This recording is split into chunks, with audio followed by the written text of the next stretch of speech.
Hello, welcome to the Reloved Guitars shed, and today it's a pleasure to introduce to you Reloved005, and this is a vintage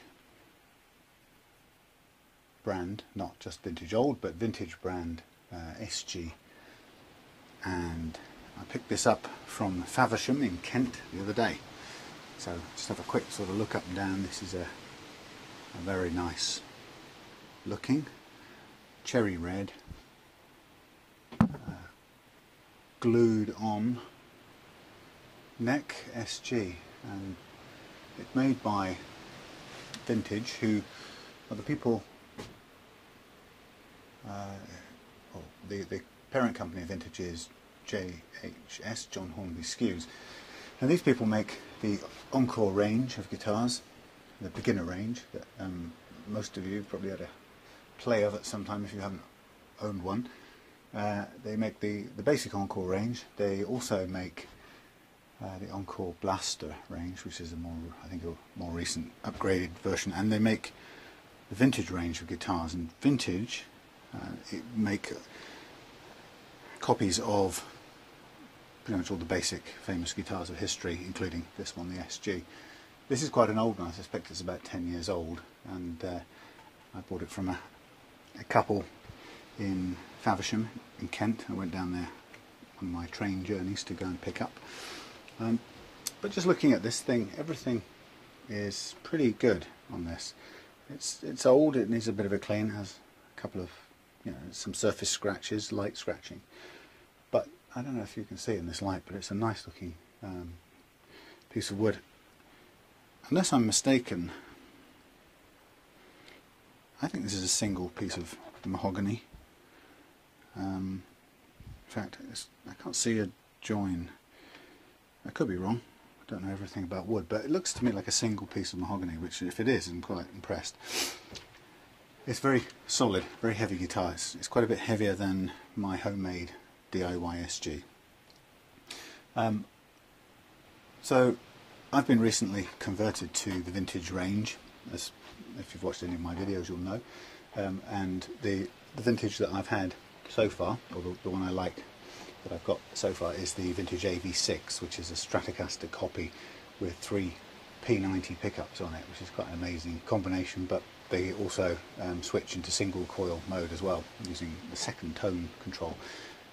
It's a beautiful guitar, heavy as anything, and the reason I bought that Stratocaster, the AV6 Stratocaster, was originally when I saw it, I liked the colour, and then I did some reviews, read some reviews, realising I didn't know anything about the Vintage brand, and found some write-ups on it which were so glowing that the reviewers, some quite big name magazines, but the reviewers stated that if this guitar was selling at twice the price, it would still blow away the competition, and the list price I think was around £250–300 at the time. So that is a pretty strong review, and it's enough to make me take notice. So I bought the Laguna Blue AV6, Vintage AV6 Stratocaster copy, and the minute I got it, realised that you could feel, I could just tell straight away, it was just unbelievable quality. I mean, it's like John Hornby Skews has, I don't know, they've sunk either a huge amount of money into making this brand unbeatable in terms of build quality and to build a reputation, or they've just literally done it incredibly well at a price which in a sense puts all the other competitors to shame, because the question is, why can't you make for I suppose the retail price of a new one of these is something around about £200, possibly a little bit more, but the question is, why doesn't every other manufacturer make something as high quality as these Vintage guitars for the same money? And they don't. And comparably, everybody's verdict, if you go and look for reviews of these on YouTube or in the music press, pretty much everybody's view is that these SGs from Vintage outclass all the other same sort of price bracket guitars, which I think is when you get a Universal or a kind of consensus like that, you've got to take notice. So what we've got here is, as I say, I think probably a mahogany body. Maybe not be. It may be a Chinese wood. I know that for a lot of the other vintage guitars, Trev Wilkinson, the man behind them, has he either sources wood locally in China, or sometimes he ships it out. But it feels a bit like mahogany, but it could be something else. As I say, glued neck, nice join, really thickly lacquered. No damage anywhere to that. There's no cracks. It's really solid join. So don't know what the neck's made of. Wouldn't like to guess. We've got basically good quality vintage tuners. They're not the Easy Lock tuners, which is a bit of a shame, but I mean they're something I could upgrade to easily for just under £20. So you know, if it's even needed. But I'll try this out for a while without it, and if it has no tuning issues, then I'm not going to go and spend money where I don't need it. But it's always something that I would consider, and certainly on the cheaper guitars I would put the Easy Lock tuners on, because having a, I don't know, 20 quid Encore that plays beautifully because it's got Easy Lock tuners on makes it feel like a 150 quid guitar just for a small mod. I'm not saying you could sell it for that much. So we've got the classic cherry red SG. There's a little insert plastic piece there. There's a raised screw there, which tells me I need to check with a thread and screw that down. We've got two humbuckers. They're not marked. Later guitars I think are marked with Wilkinson brand, but knowing vintage, these will be fairly good quality. But again, it might be something I want to customise later on. A 3-ply scratch guard. This is really thick. I mean, this is about 3 or 4, almost could be 3 or 4 millimeters thick. Great big slab of plastic, and it's 3-ply, white, black, white. In fact, it's 4-ply. Yeah, it's 4-ply. It's white, black, white, black. So really chunky. Doesn't have the tinny feel of the nasty thing I took off my Harley Benton Les Paul copy. Bridge, standard Tunematic bridge with Sung Il in Korea. Oh dear, made by the great leader himself or something. So fairly bog standard Korean Tunematic bridge, which tells me maybe this is Korean as well, I don't know.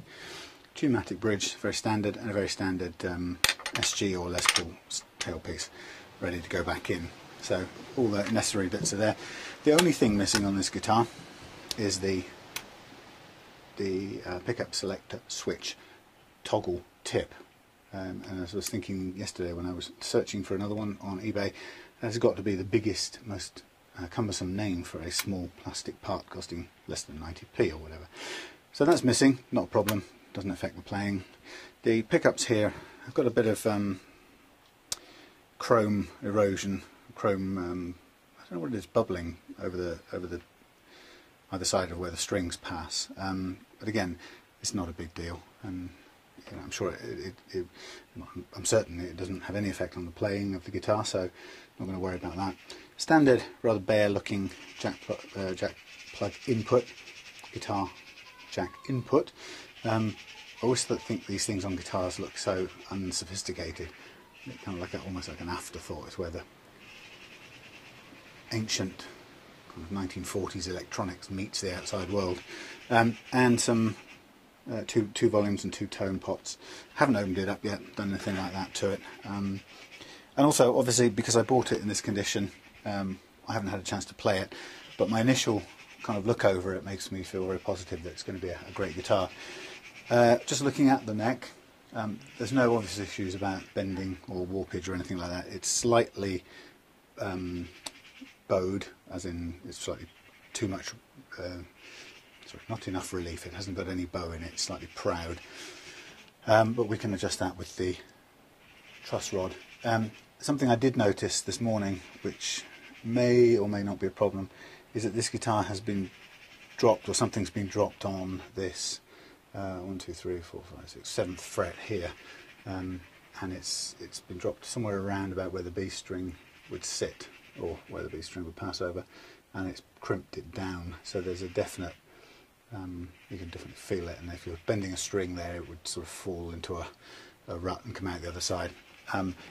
It's not, I really don't want to get into any sort of attempt to replace a single fret on a guitar like this, which is so basically so all round good. So I'm going to do the usual thing with this, which is to check the frets to see whether they need any levelling, and if that dent has created a high spot, then I will look at taking care of it. But I'm not going to try to do anything like reduce all the other frets down to match the low spot on this. If it has a low spot, we're going to leave it and see what happens.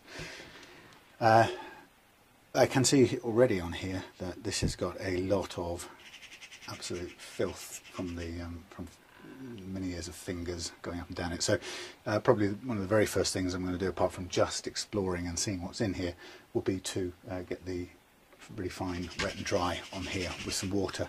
That's what I've found is probably either that or people use steel wool, but I've done it with water, and it's a quick way of getting all the 20 years of goo or 10 years of goo off of the fretboard. So apart from that, got it a good price, even with the price of the train to go down and get it. So we'll be back for the next video, which will be getting stuck into this and turning it into Reloved guitar number 5. And I think by the end of the weekend we'll be be playing this and seeing what it sounds like. Very excited. It's a very nice feeling piece of guitar. Like all SGs, when you put it on strap, a little bit head heavy, not as much as my own, because this body is quite weighty, and with the metal on it as well, it's going to be a little bit more balanced. Not as neck diving as my own homemade one, but I actually don't mind that. Some people really object to it, and what they do is they replace the strap button to the end of the horn here, which rebalances it in a much better, moves the centre of gravity basically. I'm not sure I want to do that.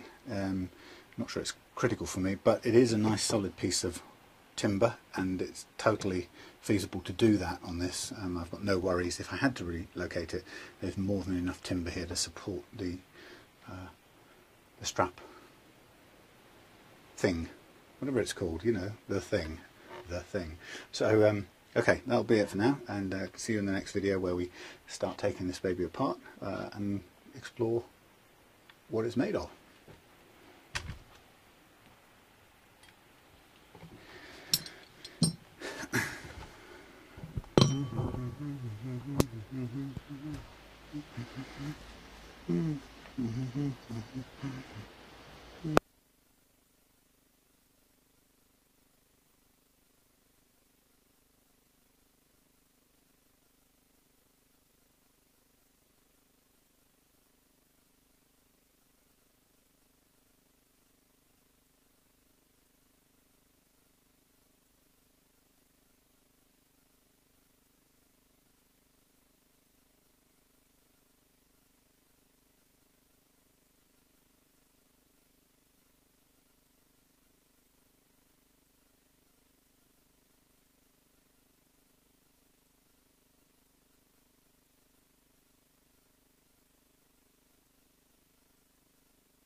Hello, welcome to the Reloved Guitars shed, and today it's a pleasure to introduce to you Reloved005, and this is a vintage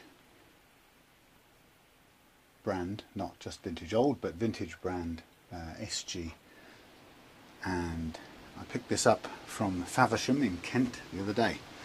So just have a quick sort of look up and down. This is a very nice looking cherry red glued on neck SG, and it's made by Vintage, who are the people, well, the parent company of Vintage is JHS, John Hornby Skews, and these people make the Encore range of guitars, the beginner range that most of you probably had a play of at some time if you haven't owned one. They make the basic Encore range. They also make the Encore Blaster range, which is I think a more recent upgraded version, and they make the Vintage range of guitars. And Vintage make copies of pretty much all the basic famous guitars of history, including this one, the SG. This is quite an old one. I suspect it's about 10 years old, and I bought it from a couple in Faversham in Kent. I went down there on my train journeys to go and pick up. But just looking at this thing, everything is pretty good on this. It's old, it needs a bit of a clean, it has a couple of, some surface scratches, light scratching. But I don't know if you can see in this light, but it's a nice looking piece of wood. Unless I'm mistaken, I think this is a single piece of mahogany. In fact, I can't see a join. I could be wrong. I don't know everything about wood, but it looks to me like a single piece of mahogany, which, if it is, I'm quite impressed. It's very solid, very heavy guitar. It's quite a bit heavier than my homemade DIY SG. So I've been recently converted to the Vintage range, as if you've watched any of my videos you'll know, and the Vintage that I've had so far, or the one I like that I've got so far, is the Vintage AV6, which is a Stratocaster copy with 3 P90 pickups on it, which is quite an amazing combination. But they also switch into single coil mode as well, using the second tone control. It's a beautiful guitar, heavy as anything, and the reason I bought that Stratocaster, the AV6 Stratocaster, was originally when I saw it, I liked the colour. Then I did some reviews, read some reviews, realising I didn't know anything about the Vintage brand, and found some write-ups on it which were so glowing that the reviewers, some quite big name magazines, but the reviewers stated that if this guitar was selling at twice the price, it would still blow away the competition. And the list price, I think, was around £250–300 at the time. So that is a pretty strong review, and it's enough to make me take notice. So I bought the Laguna Blue AV6, Vintage AV6 Stratocaster copy, and the minute I got it, realised that you could feel, I could just tell straight away, it was just unbelievable quality. I mean, it's like John Hornby Skews has, I don't know, they've sunk either a huge amount of money into making this brand unbeatable in terms of build quality and to build a reputation, or they've just literally done it incredibly well at a price which in a sense puts all the other competitors to shame, because the question is, why can't you make for I suppose the retail price of a new one of these is something around about £200, possibly a little bit more. But the question is, why doesn't every other manufacturer make something as high quality as these vintage guitars for the same money?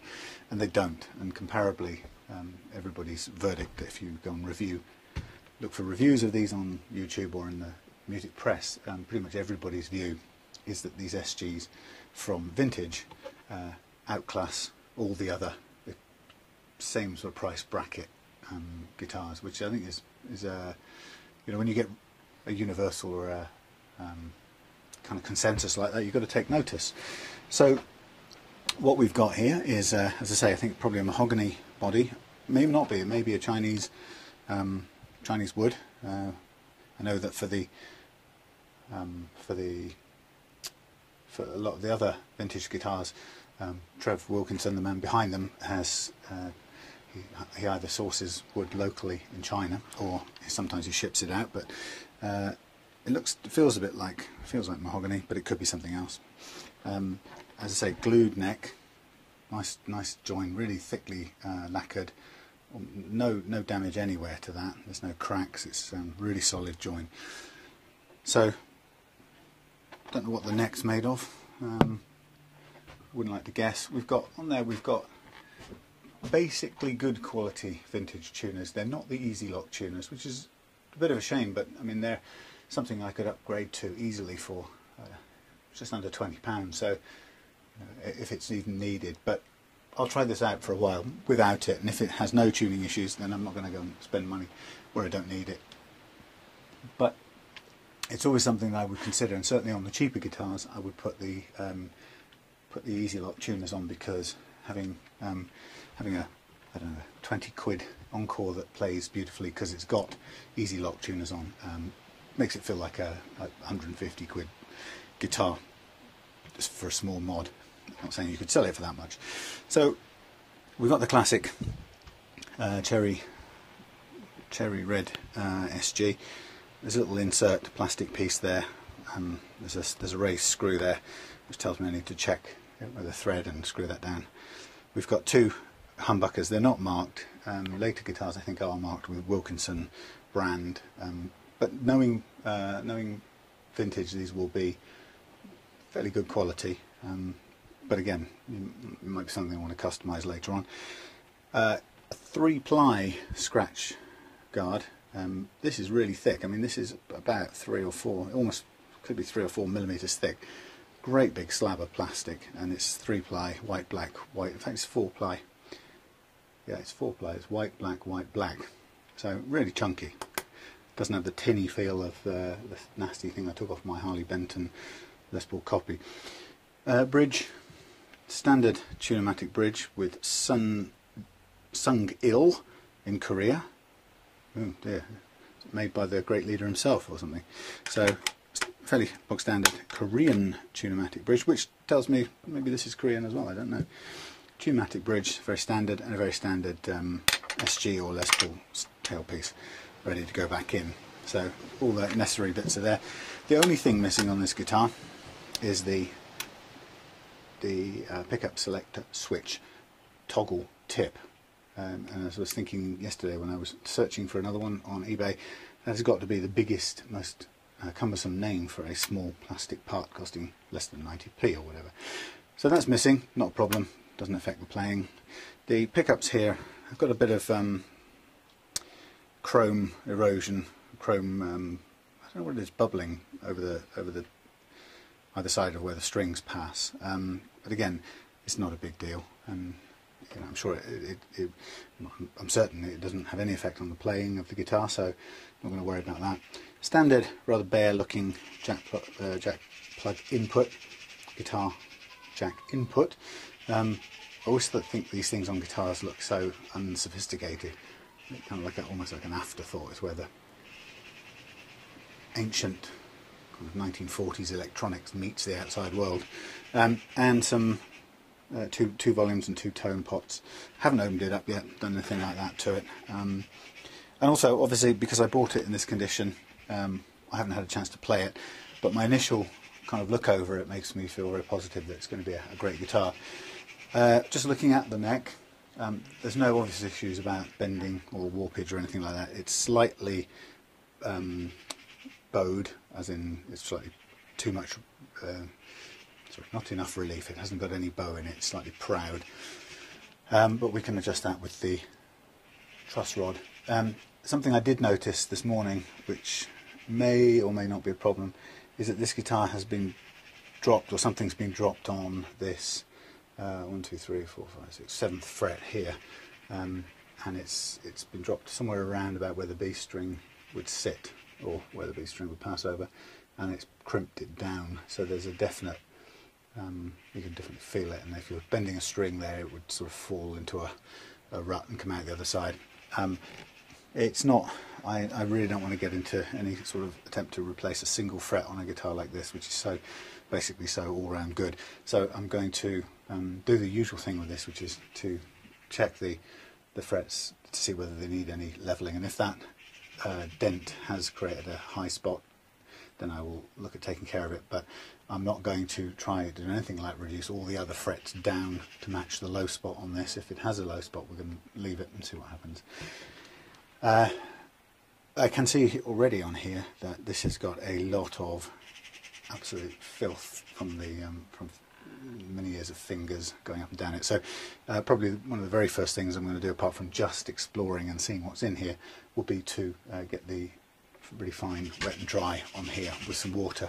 That's what I've found is probably either that or people use steel wool, but I've done it with water, and it's a quick way of getting all the 20 years of goo or 10 years of goo off of the fretboard. So apart from that, got it a good price, even with the price of the train to go down and get it. So we'll be back for the next video, which will be getting stuck into this and turning it into Reloved guitar number 5. And I think by the end of the weekend we'll be be playing this and seeing what it sounds like. Very excited. It's a very nice feeling piece of guitar. Like all SGs, when you put it on strap, a little bit head heavy, not as much as my own, because this body is quite weighty, and with the metal on it as well, it's going to be a little bit more balanced. Not as neck diving as my own homemade one, but I actually don't mind that. Some people really object to it, and what they do is they replace the strap button to the end of the horn here, which rebalances it in a much better, moves the centre of gravity basically. I'm not sure I want to do that. Not sure it's critical for me, but it is a nice solid piece of timber, and it's totally feasible to do that on this. I've got no worries. If I had to relocate it, there's more than enough timber here to support the strap thing, whatever it's called, you know, the thing. So okay, that'll be it for now, and see you in the next video, where we start taking this baby apart and explore what it's made of.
this is the single biggest area of problems.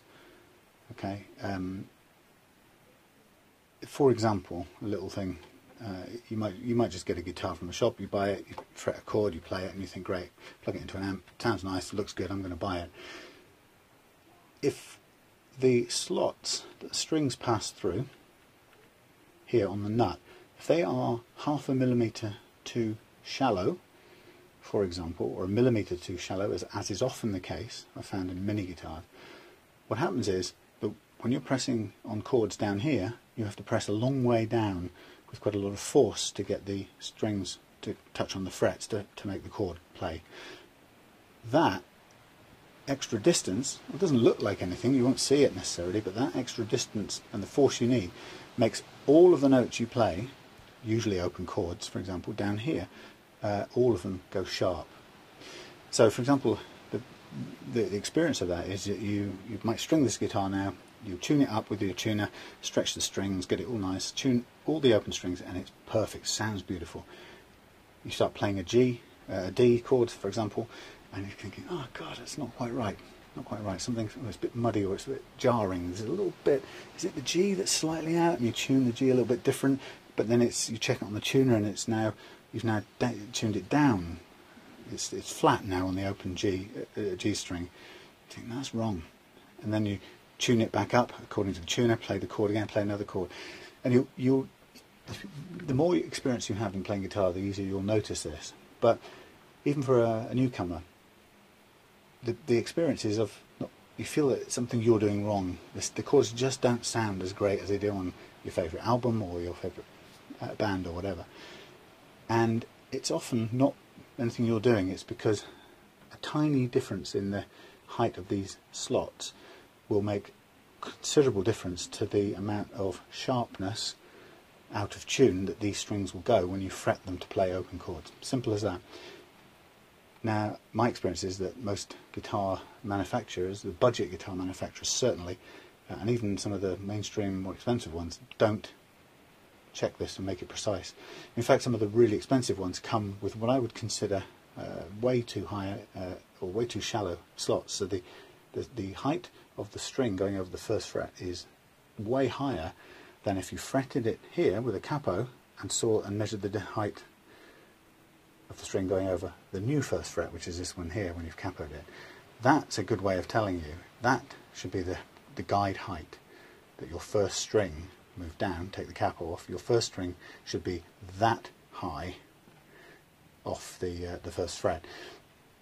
And if it isn't, you can drill out, or not drill out, you can file out the slot until you get the right height, and you can measure that, and we'll do that later on. But that little thing there is one of the biggest causes of problems on any budget guitar, and some of the most expensive ones as well.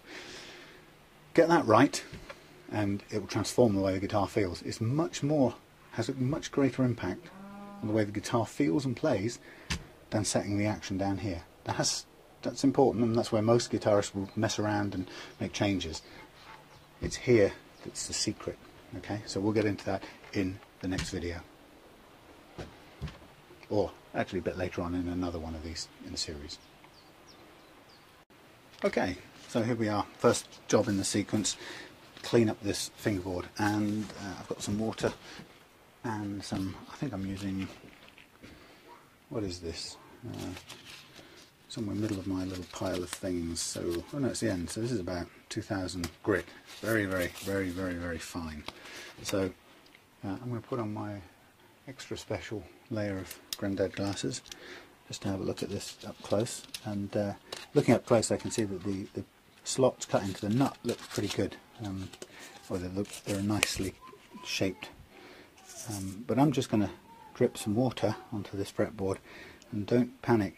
Wood and water go well together. Right? Prolonged exposure will lead you to warping and all kinds of things, but wood and water in the short term are old friends. You know, the wood's made of it, lives in it, grows with it, requires it, and so on. So don't be afraid. Obviously, electric guitar is not just wood; it involves electrics in its name. So be careful if you're working with water around an electric guitar, because there are electrics in the neighbourhood, and you could electrocute yourself quite easily. So I don't know if you can see from where you're looking, but this is absolutely black as night. I mean, grey. It's a grey goop coming off here. It is really, really revolting. And I'm just going to whiz up and down once and take a quick clean off, and then go back and have another go at it. But yeah, there is a shed load of finger grease coming off here. And we don't have to be too delicate about it. You know, we're using 2.5 or 2000 grit. We're not going to hurt the frets or the wood particularly with this. It's very, very fine, but it's enough to get this goo off. And that's what I'm going to do. I'm going to take it off with a little piece of toilet tissue, which you can see starting off relatively clean. Let's take a quick sample of the previous owner's fingers. No offence. Okay, so nice thing about a Reloved guitar, you can do this yourself at home with yours if you buy one from someone else, is first thing to do, make it yours by removing the previous owner's DNA. Why not? And this is starting to immediately, it's obviously a little bit dry because I just wiped it and I haven't done anything else to it, but immediately that's a different colour than it was when we started, and you can see, I can see from here it's a radically different colour. I'm going to do it once over again. Probably I'm going to change the direction of it so that I can get into the edges of the frets on the other side. But yeah, it's the fastest way to make it feel a bit more like your guitar when you bought it is to just kiss goodbye to previous owner's DNA.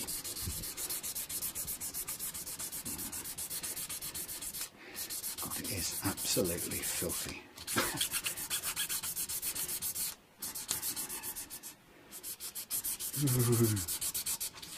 And with this you could go in as far into the cracks.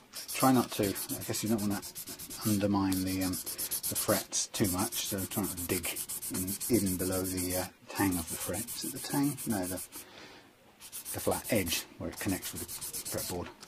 The tang is the bit that goes down. But yeah, this neck, this fretboard will. I'm so stupid. I should have taken photographs of this. Actually, I do have a photograph of it before, thankfully, because you won't really see it on the video, but as a photo, you'd really see the difference. So thankfully, I've got one, and while I'm here, any second now, I'm going to take another one. Just partly to say, look, this is what we do. This is how we improve it, before and after, with all that delicious dead skin and finger grease removed, what somebody had for dinner, and they scratched their privates and picked their noses and all that lovely stuff. Sorry, I'm so sorry. And okay, so that was the second time over. Nice clean tissue, relatively. Now that's not any colour, inherent colour in the wood, folks. That is 20 years of finger. And actually it's so bad I am going to do it one more time, and I'm going to drop down a grade slightly just because it's all I've got handy. And I'm thinking while I'm here, it's so pronounced I might even go into a corner with an angle, because it really does go right up to the frets, and I don't want to have a nice clean rosewood fretboard with sort of stripes just at the point you get to the fret. So what I'm doing here is I'm using this edge, this soft edge, to kind of just drive my sandpaper into the sort of wall of the fret a little bit, just to get the last bit of goo out.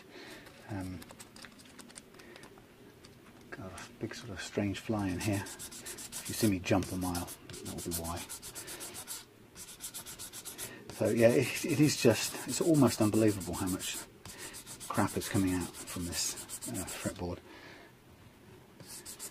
And you know, again, this thing about the water, if you're worried about the water, you know, just think we will do this and then we'll stop, and it will never be watered again, unless you want to clean it again yourself in 10 years time. But it's not like it's getting immersed and it's going to have any prolonged exposure to water. This is just, it'd be a bit like you carrying it to your mate's house to rehearse or something in the rain.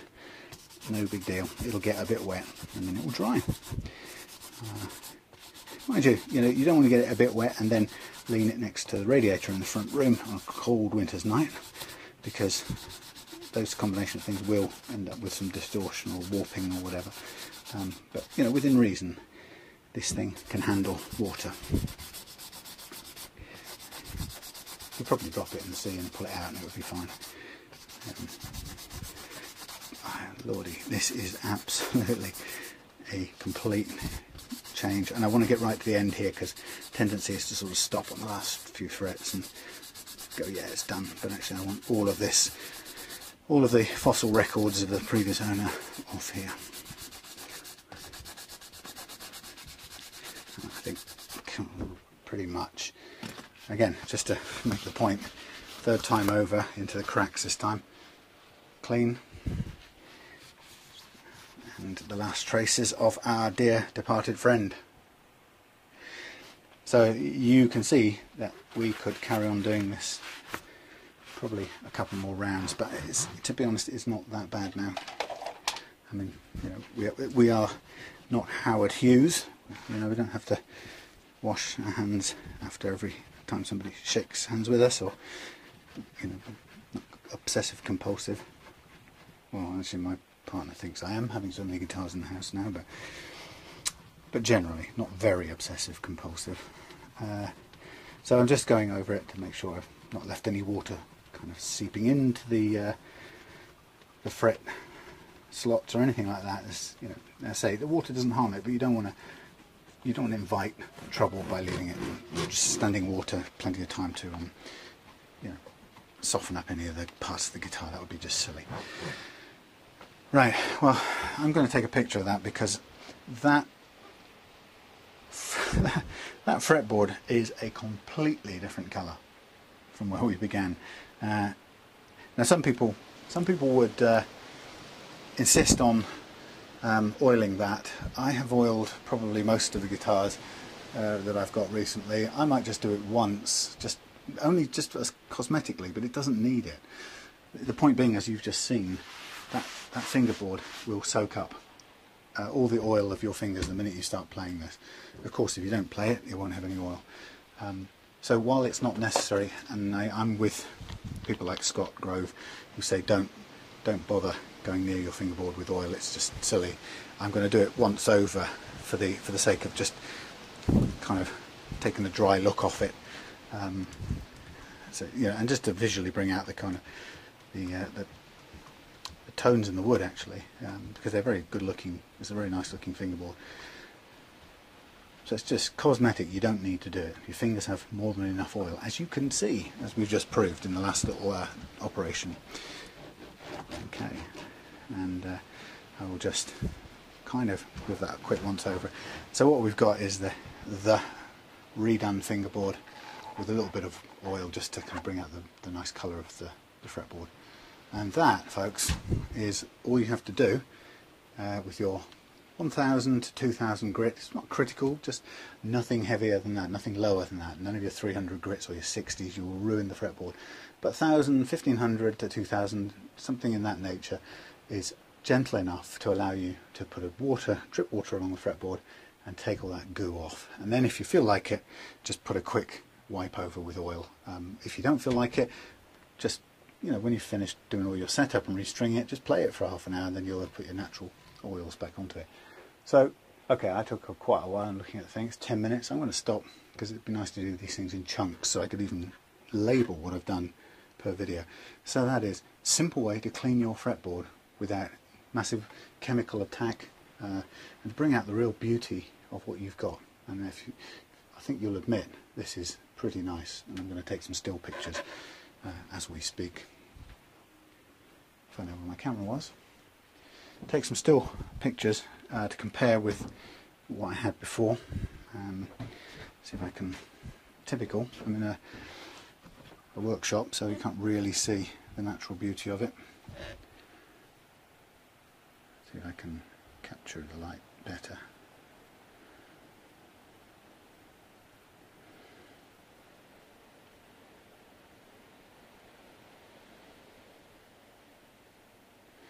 Yeah, it never looked quite the same in photographs, but I'm trying to get one that's a similar angle perspective to the one I took before that showed the goo, so we can show it gone and nicely cleaned up by comparison.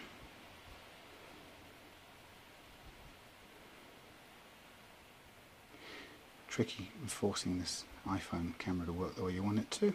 Come on.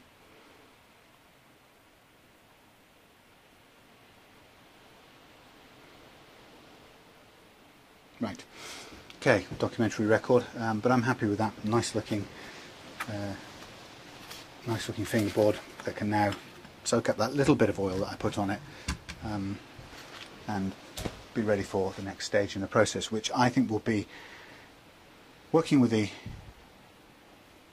truss rod to make sure that neck is straight before we do checks then for level frets, and then we'll get into levelling the frets and recrowning and polishing, and that's a bit more involved. We'll need some masking tape, we'll need some blades, we'll need some of our tools, some heavy duty sandpaper or some files to do the levelling, and a couple of tools to do the recrowning. And then we've got a load of polishing stuff, and we've got a Dremel available, and we've got a big polisher, we've got a range of things to shine the frets up.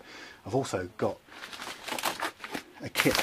Instead of stopping, I was historically doing the fretwork, I was stopping it at about 2,500 grit, and actually finding that even when I polished and got a nice gleam on the frets, it still didn't feel as smooth as it could in terms of bending strings. So since that time I've taken some online advice, and I'm going to I'm not going to stop at my 1800, 2000, I'm also going to go beyond up to the 3200, 36, 4000,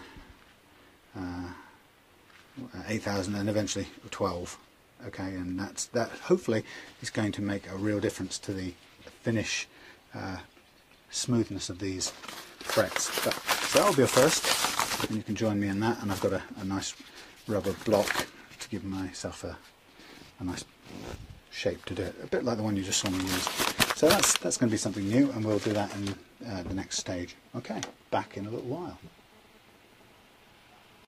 Well, hello there. We are back for the next stage of the Reloved005 Cherry Red SG, now with beautiful clean rosewood fingerboard that you can actually see. I did compare my before and after pictures, and there's a considerable difference. It's really nice to see this. One of the things I've also noticed about this SG and this neck, apart from the fact it feels fantastic, is the precision of these inlays. This vintage brand really does pay attention to quality, and I'm very, very impressed with this. These inlays here are absolutely micron perfect. There's not a gap, there's not a bit of glue, there's not a tiny bit of filler.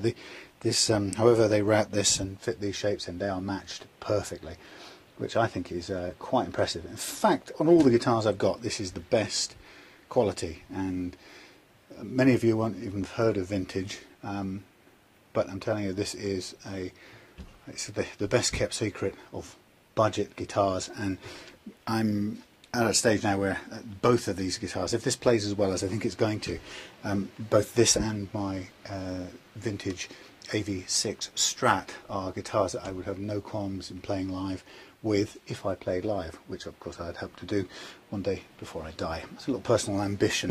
I'm not a great guitar player, but I would like to play in a band.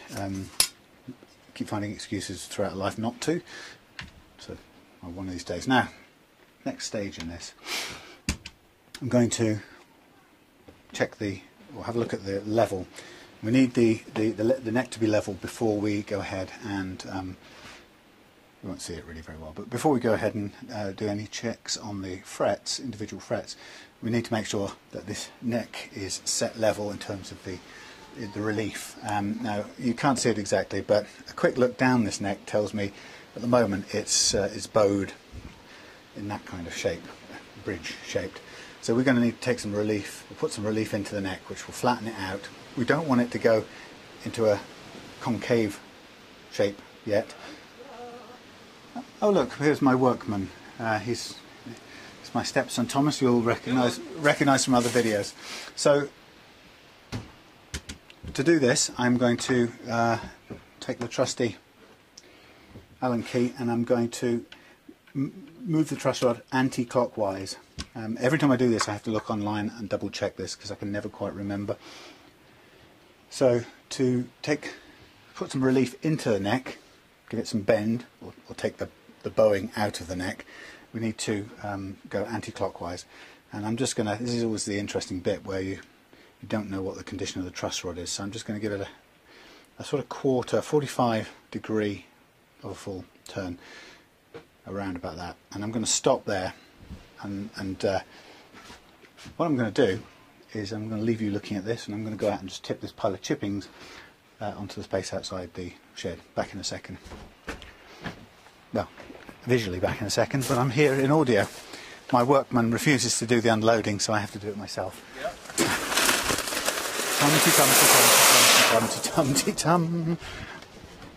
There you go. Thank you. Thank you. Right, where were we?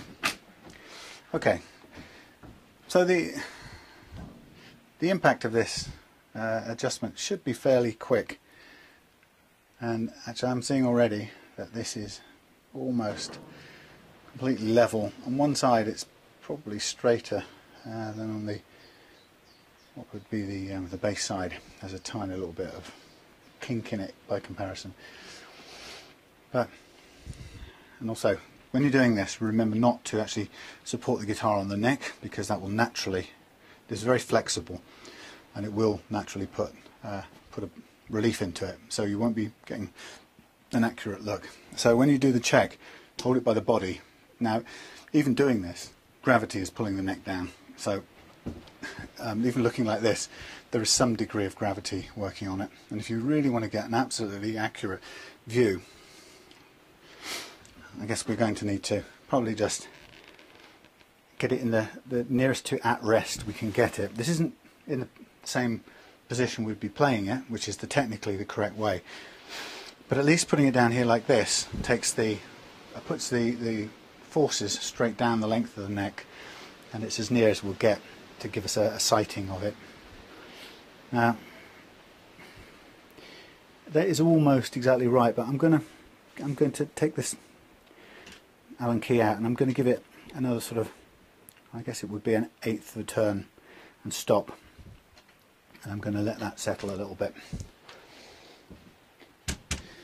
And I guess the reason I want this neck to be completely flat at rest is, of course, when I set the guitar back up, I'm going to put some relief into the neck. The strings will pull it that way anyway, but when we set it up, we will want some relief. You need some relief. You couldn't play a guitar if the bridge was here and the nut was there, and basically the distance in between formed a peak, because you'd have the strings kind of low in the middle and high at the ends, and you'd get all kinds of problems. Theoretically you'd want it to be flat, but there's something about the dynamic of the string, especially the bass strings, as they rotate or they vibrate and oscillate when they're being plucked, that they need a bit of movement, particularly along in the middle of the neck. So they say. So a bit of relief in that is really important. So we're going to do that afterwards. Once we put the strings on, we're going to make sure we've got just enough relief to get us the kind of playing action we want, or the relief, the neck relief we want. And to make sure that we don't incorrectly level the frets, what we want is to, when we're about to do fret checking and fret leveling, we want the neck perfectly straight. Even though once we've done that, all the frets will be at the same height, then we're going to definitely put some relief onto it. So even though the frets will kind of go in a curve, they'll still all be the same height in relation to each other. Okay, and the curve will be minuscule, it'll be hardly noticeable.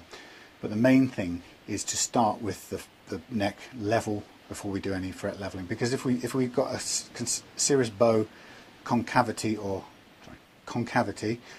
convexity, then we are going to seriously damage our frets and take loads off the middle and not enough off the ends of the fretboard.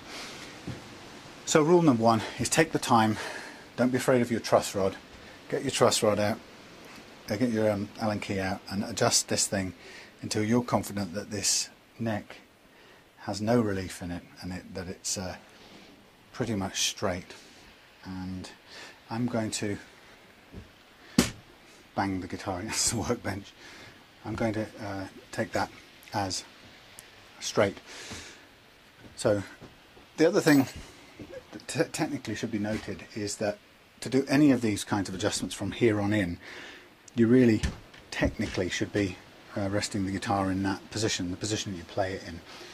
As someone like Scott Grove in his online rants about guitars, very interesting, very informative, contentious, yes, but in his rants he often talks about the fact that people do all this setting up stuff on the bench like this, and there's gravity always messing up what's going on. The truth is, if you're going to set intonation and you're going to set string actions and neck relief and so on, everything ought to be set in the playing position. That, as you can see straight away, that makes that quite difficult, quite easy to film, for example, but very difficult to work on. So I'm going to run the risk of doing it on the flat, knowing, as I do, that there is going to be some gravity pulling down on that neck, so that in a sense it's not, right now, that isn't an accurate representation. So I'm going to just alleviate that a tiny bit by putting something under here that is just of the thickness to just counteract any downward. It's very imprecise, this. I'm just going to attempt to counteract any downward force on this, just so that we're as near as possible not bending the neck anywhere. And I've got a couple more folds. We should be alright. My workman has brought the next layer. Be with you in a second. Very good. This part of guitar fixing you don't get to see.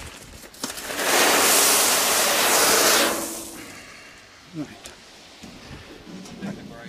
Okay. Well, after that, we want to go down the side and start piling it in the back end. Thank you. Okay, back to the job at hand. So what I want to do now is I want to check the levelness or otherwise of these frets.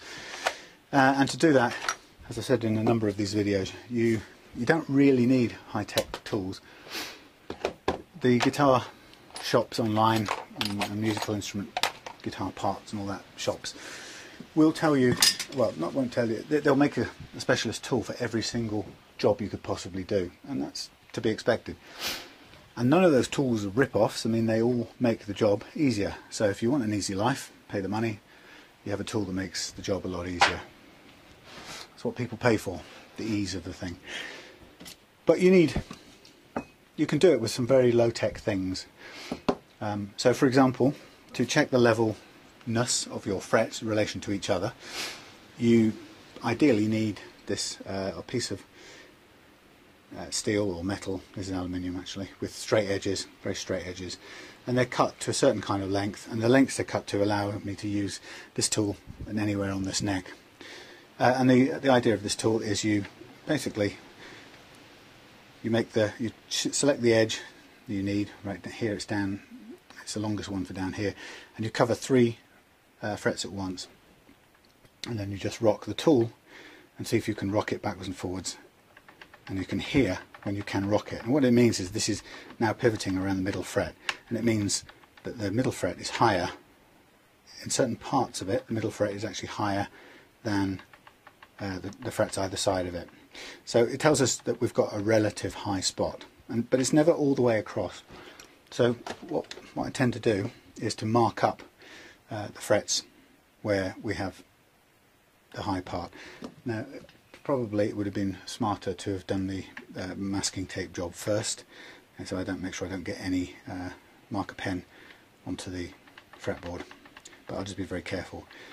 So I can hear, by rocking this, that right on the end of this fret I've got a high point, but it doesn't extend very far, so I'm just going to mark it right there, and then I'm going to scoot across the rest of the fret, and there's a slight high point a bit further along which extends for a little while, and I'll mark that too.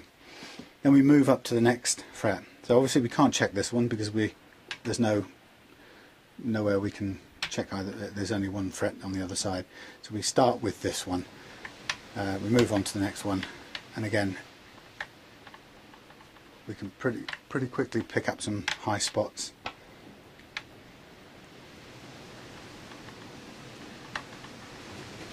And not much in length, extends to about a little slot there, and then we move on to the next one.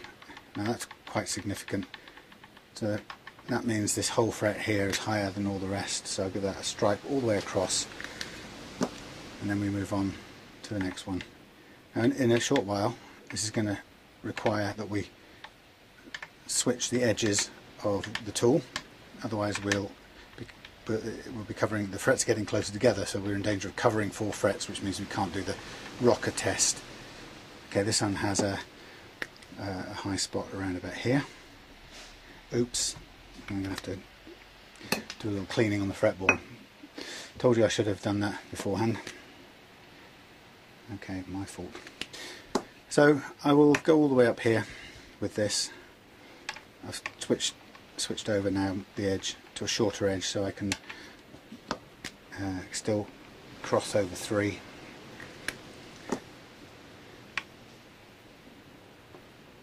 Okay, and I'll move along again. That's quite pronounced. Right on the edge. Goes away. So it's often just in certain spots, and occasionally is it all the way along the fret, but we basically work our way all the way up fret by fret, changing over the which side of the fret rocker we're using as we go, as we need to, and we're just identifying the points at which the fret is high and the extent of that high reach, and you'll see that it often is either the very edges or sometimes a spot in the middle. Now I said this is fairly high tech. You might pay 10-15 quid or something for this, pounds UK, sterling, pound sterling, depending on where you get it from, but you don't need to use a tool like that. It's entirely possible to use a credit card. It does the same, will do the same thing. In fact, you could even cut your credit card if you had, as long as you had a straight ruler and a good craft knife, you could possibly cut your credit card with more than the 2 different lengths it already has built into it. Credit card shape is a bit like that, so you've got one that will cover 3, and I think you just run out down the end here. So you just cut a piece of your credit card off like that, used credit card, and you'd only need 3 different lengths to cover the whole of this guitar, and the credit card will do it. I mean, it's not as hard wearing, but it's probably as straight, and it's considerably cheaper, especially if you're the kind of person who really does need to be cutting your credit cards up anyway. This might be a really good way of recycling a dangerous credit card. But so that's an example of finding your way round something without spending on the expensive tools. I bought this just because I was in the mood to invest in a few tools to learn how to do this kind of work, so I didn't mind paying for it. But take it from me, you don't have to have it. Also, this is going to stay in my toolkit and not get lost.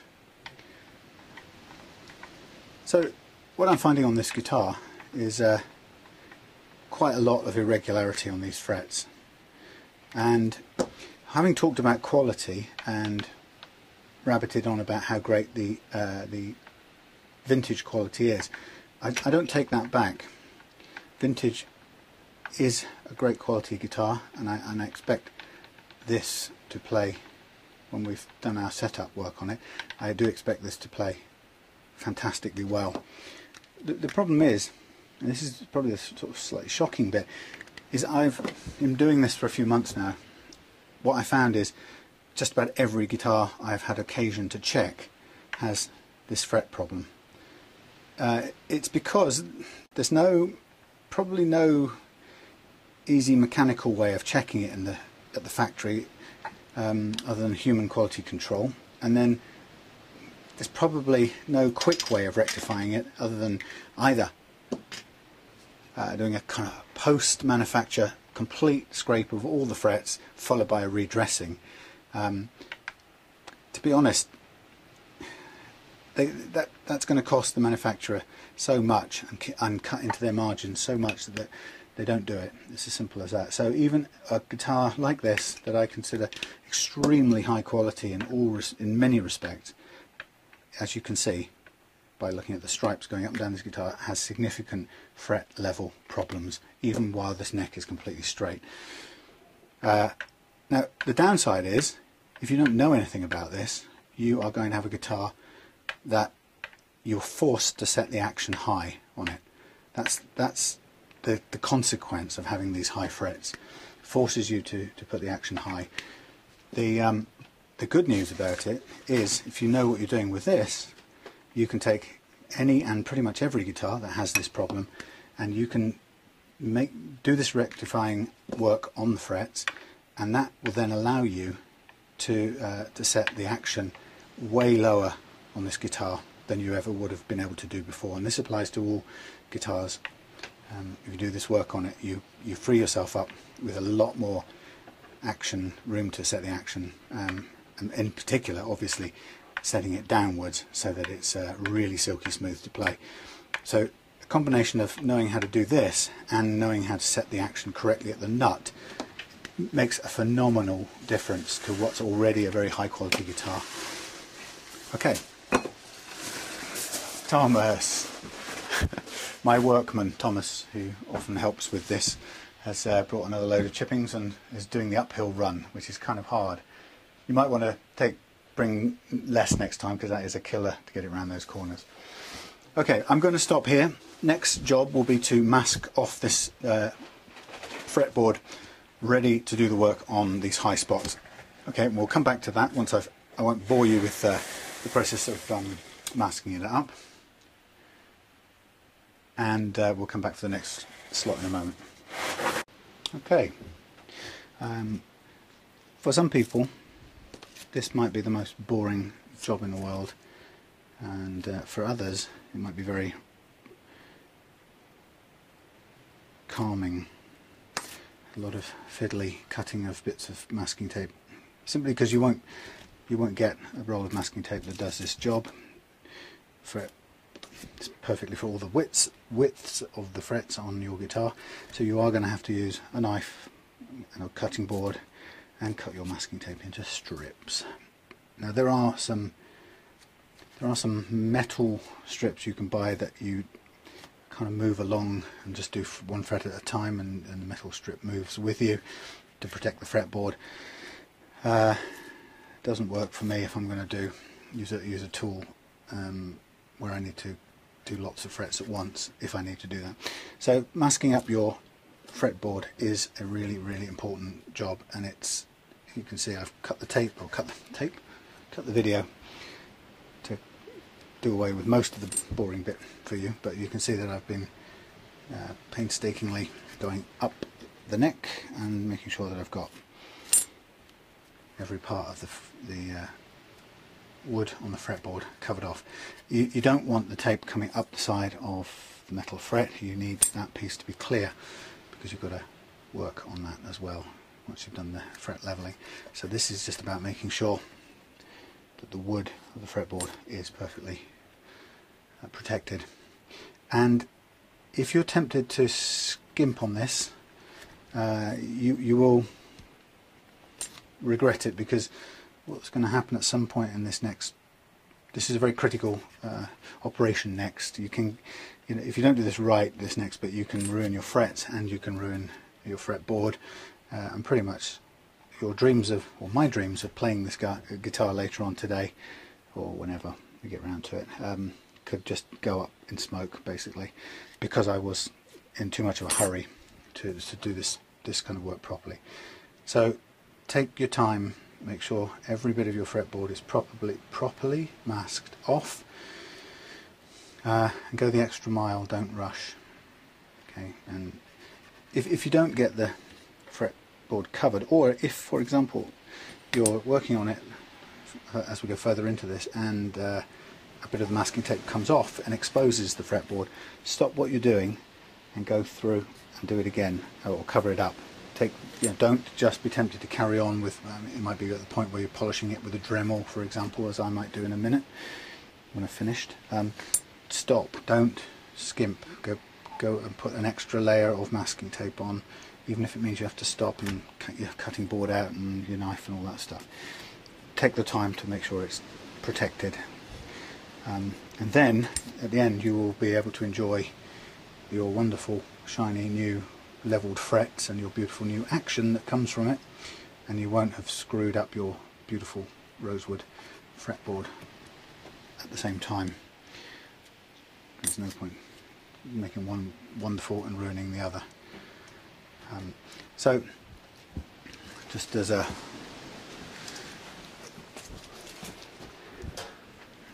quick example, what I've done here is I've laid all the tape on, and I'm going to just go round and push down. I used to do it one by one.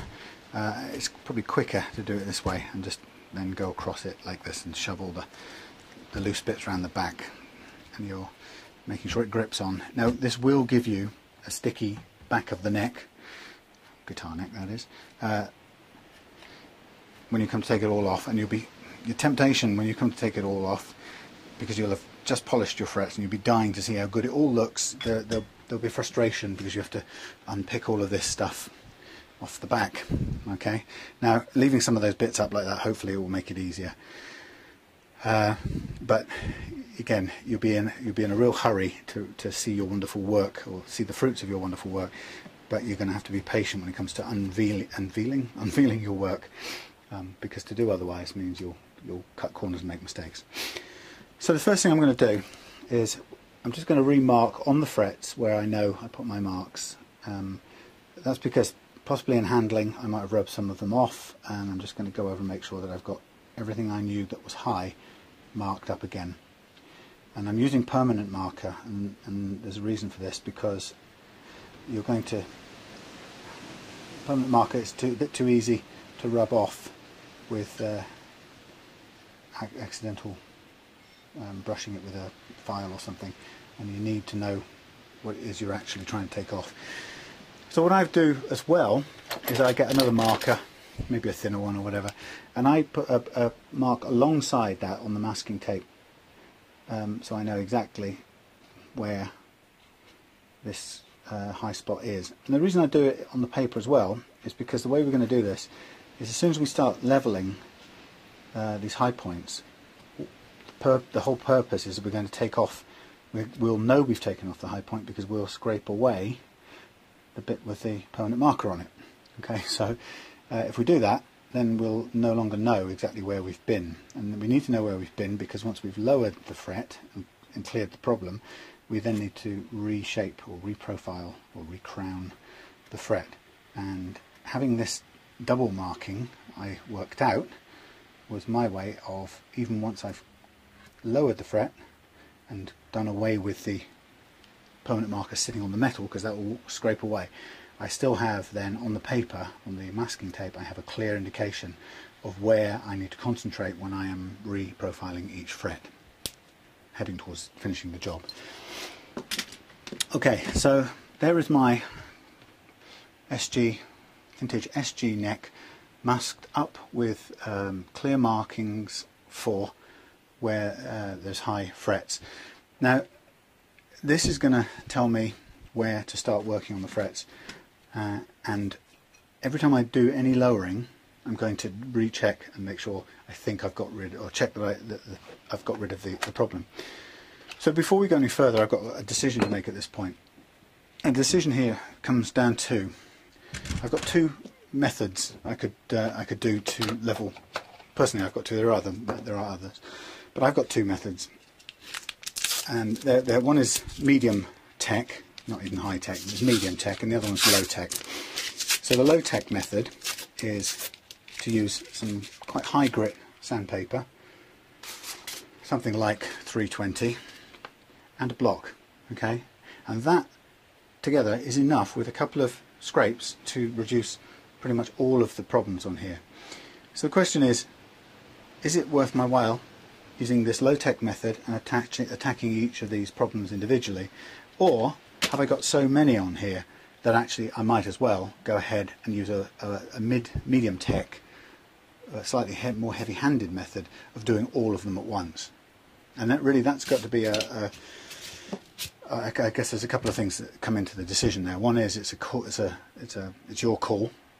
The other one is, of course, if you don't have a file like this, this is from Crimson Guitars. It's a fret leveling file, 6-inch fret leveling file.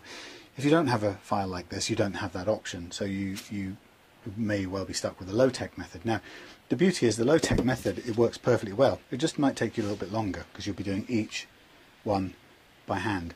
You'll also probably be taking less off each time, so that you have a bit more control in some ways over the process. So I would recommend, if you're new to it, start with this method. I guess I'll show you a quick. I'll do one of these so that you can see this method, and then I may actually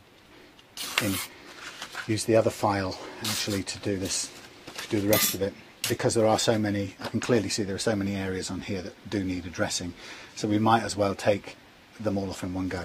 But I'm here to show you how to do this with the low tech. So you get your 320 grit sandpaper, something like that. It's not critical what the grit is, it needs to be enough to take some of the metal away. And I've now wrapped it around the end of my block. And you start with one end or the other. I'm going to start with this top end. And what you do, I'm going to try and zoom in a bit if I can.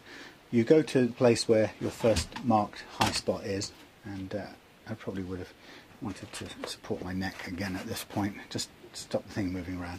And I'm going to start where the marker is, and I'm just going to press down on that, and just on that spot take off 3 or 4 scrapes. Not massively hard, but I don't know if you can see, but it's already taken the marker pen off there. So if I didn't have the markings either side, I wouldn't know where I'd been. And once you've done that, go back and check again with the fret rocker. And I can see there's still a problem there, so it tells me to carry on, and I will do 2, 3, 4 more passes. There goes Thomas down the side of the building. Just paying your stepson 10 quid to do the heavy work. So again, a few more strokes. I'm still getting a rocking there, and you can see I'm taking some of the metal off, and you can rotate the paper around if you want to get a clean bite again. And it is as slow and as patient as that. Get yourself a fresh bit of the sandpaper, go back to where you were, remember where you were, go back and take a few more microns off, and then do the check again. Now, the beauty of this is you can always take a bit more off if you haven't done enough. You can never put it back on. It's the old adage you've probably heard a million times before. I'm almost done on that one. There's a tiny little bit more to go in the middle, and then that will be done. So there's something about this method that is very slow and very controlled. With this method, using something like 320, you'd be hard pushed to make a catastrophic mistake in a hurry. Okay, and I'm happy with that. That's now leveled as far as the height issue is concerned. Now, we could then do the same job with all of the rest of these little marks, and if you've got this method and that's what you've got, you're perfectly able to do it. It just takes time, takes patience, takes rechecking each time you get there. I've got so many marks on there that I think I'm going to give it a go with this one, and this one's a different approach to it altogether. We are basically working on the basis that this device is going to kind of level pretty much everything that's high, and it's going to bring everything down to a common level, and it probably means I'm going to take a bit off almost every fret by the time I've finished it. Now the other method means you'll leave some frets untouched and some parts of frets untouched. That's probably a better thing to do, but this is a quicker one. So what I'm going to do is I'm going to put it down near the start of this and make sure I don't scrape anything else, and I'm just going to put a fairly nice, not heavy, but a fairly firm pressure and run some of the way down, and straight away I can see it taking off some of the marker on the high points and not touching the ones underneath it that aren't high. So we straight away know that this is actually doing what we want. It's addressing the high frets, and I can pretty much take that all the way down and pay attention to every bit of it, and take it all the way down, move into the middle, take it down, move to the right, or the left I should say,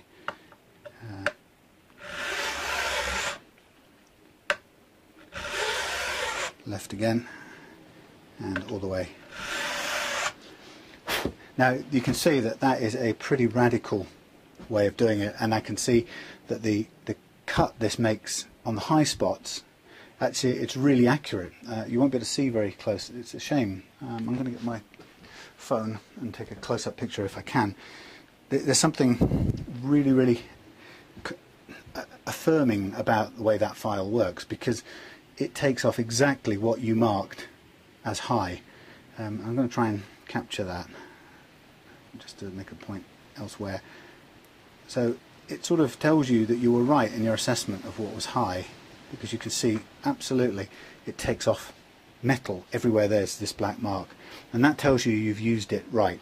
And I'm looking at it now and it looks about right.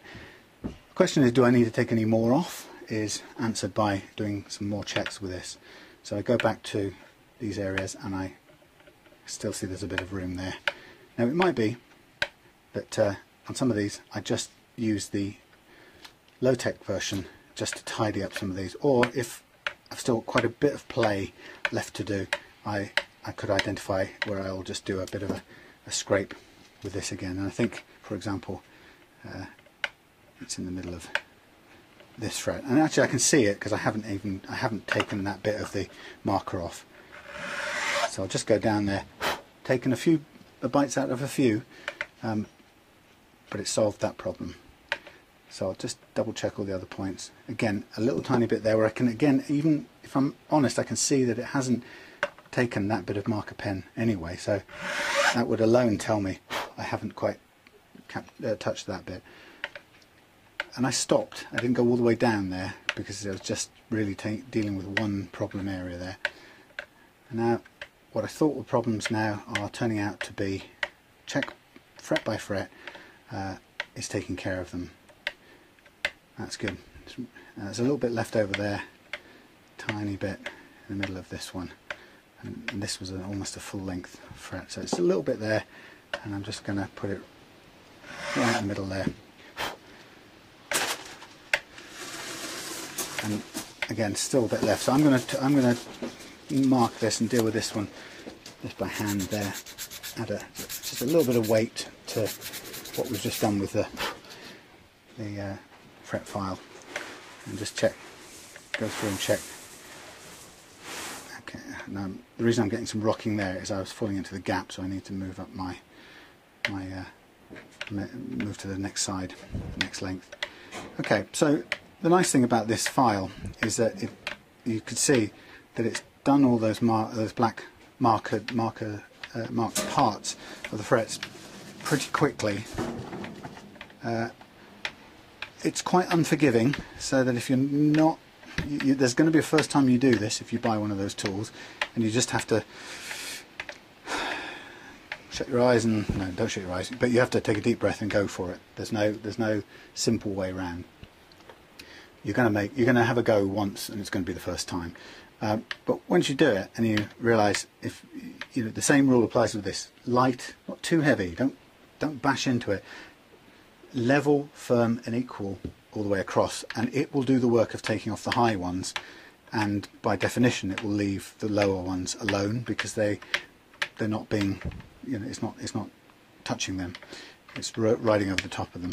So by and large, that quick swipe in several stripes down this fingerboard or down this neck has taken care of almost all of the high fret problems that we had on there, and I'm not finding any more rocking right the way down to the end here.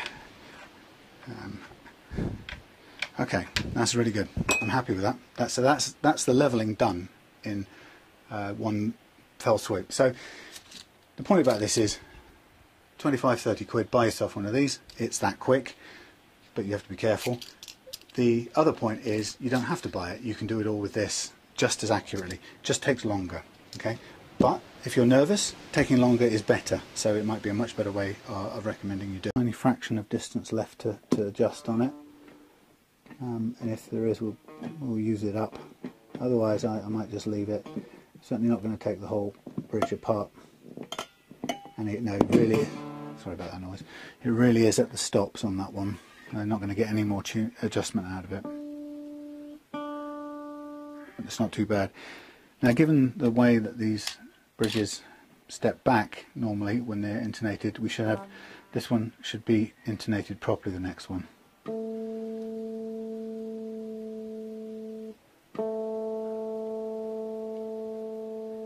So get the 12th fret tuned, harmonic ping, minus 1.4, minus 0.7, minus 1, pretty good, and I'd expect that, and likewise with this one now.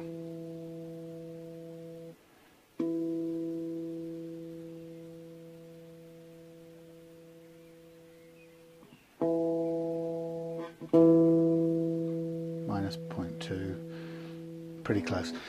So as I predicted, it's just one of them, the D string, where there's a slight problem, and it's because we've not got enough room with that particular, the way round that those saddles are, to make any more adjustment. What does that tell us? It tells me that the bridge may be slightly out of position. We ideally might want the bridge slightly forward. In fact, all of these things are fairly close to the neck side of things. There's not a lot of movement or adjustment space this side, so you could suggest that the whole bridge could benefit from being a millimetre in that direction, which would give us a lot more room to play.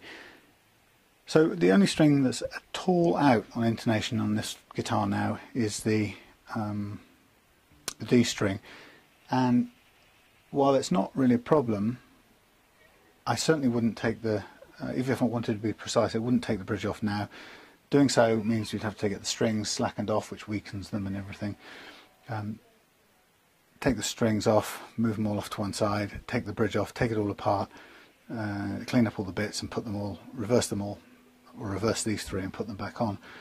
It's not that important. It's so tiny. The amount of even the amount it was off, 4 cents on the tuner, is quite small at the 12th fret. So it's a minor problem for intonation, and the rest of them are pretty much spot on. So I wouldn't worry about it now.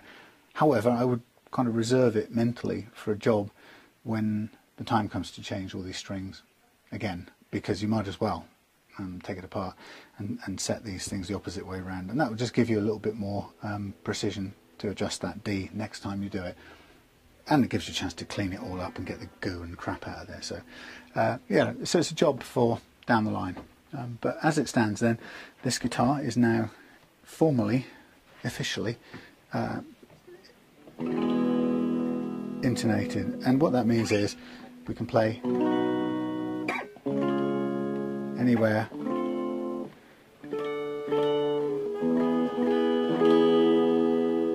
up the neck, any chords, and it sounds nice. Mind you, I didn't exactly try tuning everything perfectly, but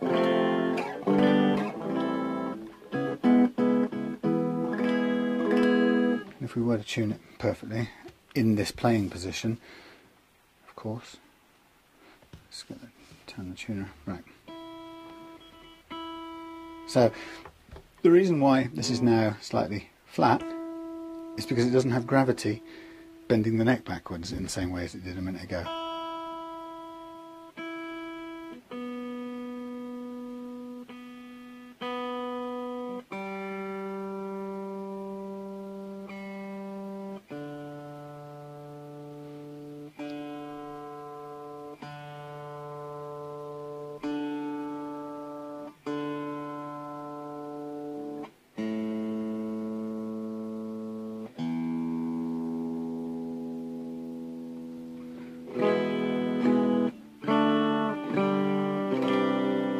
So you see how much a difference that made, just having the guitar standing up like this in the playing position without the weight pulling the neck down towards the ground, and the neck pulling it down made the strings a little bit sharper. You lift it up and take that weight off the neck, the strings become flat, and therefore we had to tune them up again to make them correctly tuned now at this position.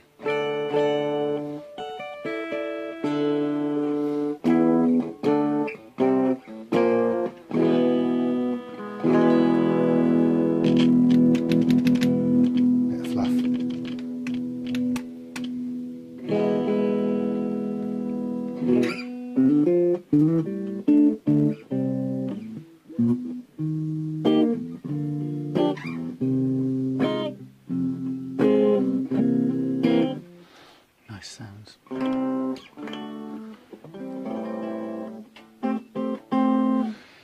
And then with a bit of amp modelling on this Roland Micro Cube, which is pretty good. I'm not going to blast it out for the neighbours, but you can get some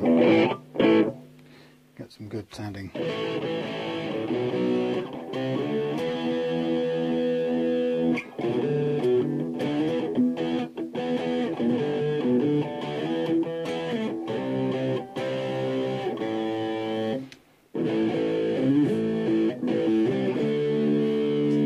Nice chunky fat sound, especially in the middle pickup, middle and front.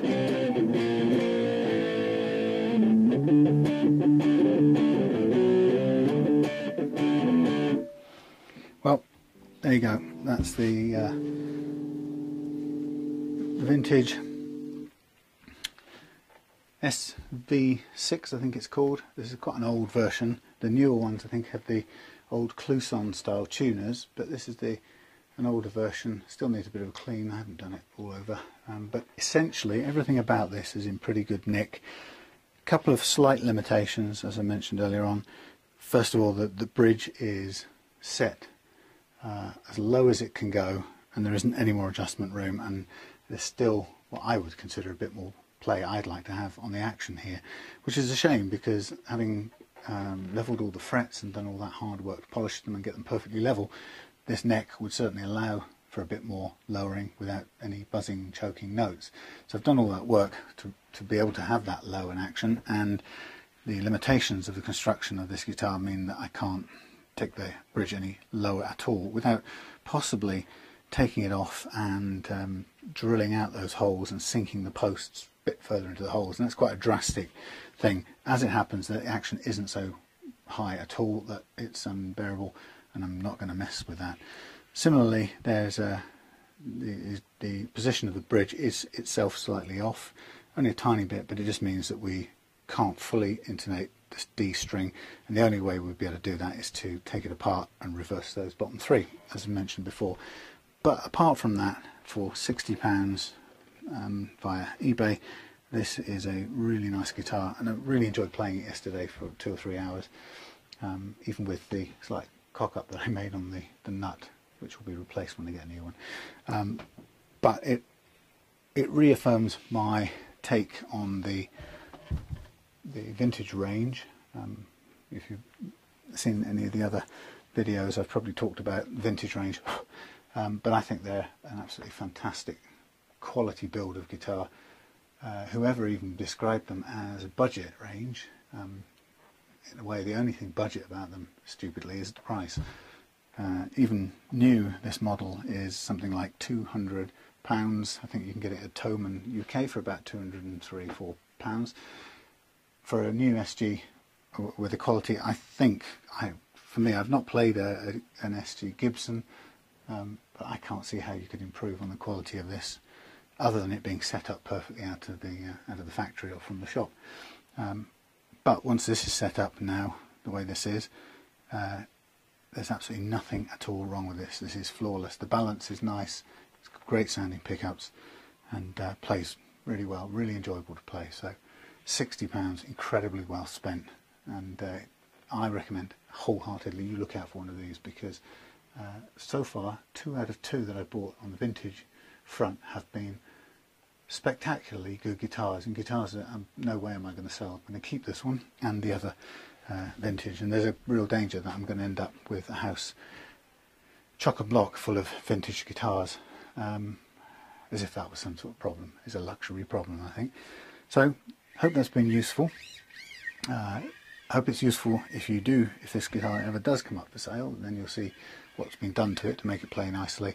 But otherwise, it's hopefully just be informative, and if you've already got one of these things, it just may help you do the little bits of intonation or the kind of delicate work of doing the frets, and I hope that was a useful walk through what to do to level and re-crown and polish your frets. And I think one of the things that I wanted to, I hope that you get from that, is you don't have to wait for somebody else to do that stuff for you. As I showed with the fairly low-tech method, all you need is some common sense to do it, and something like a credit card to do your fret rocking. Something like a little block, it could be a 9-volt battery, will do the same job. I used a little polishing rubber, and beyond that, you obviously need, where it's gone now, you need an Allen key for doing your truss rod and adjusting the relief in your neck. And as I say, with a bit of common sense and by following things in the correct sequence, there's absolutely no reason you should take your guitar to an expensive luthier to have it done. These things you can do yourself. Of course you can screw it up, make a mistake, as you can with anything, but the more you watch online and research, the less likely that's going to be. And with all things, if you take it slow and use your common sense and be cautious, remembering that you can always take a bit more off, but you can't put stuff back on once you've grounded off the frets, for example, then you will, not only can't you go wrong, but you'll also stand a very good chance of improving your basic guitars and making them into highly playable instruments. And that's the big message here, is that all of these so-called budget guitars, from the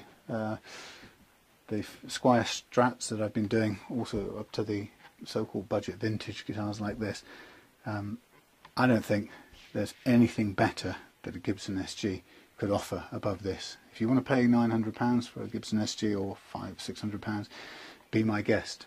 But I'm telling you now, this is as good as you'll get, and for 60 quid you'd be mad not to check this out. If you want to do a comparison and come back and tell me that it's so obviously better to have a Gibson, please do. I can't see how it's possible. So, till the next guitar, take care, and I hope you find this useful. Good day, good afternoon, good morning, good afternoon. And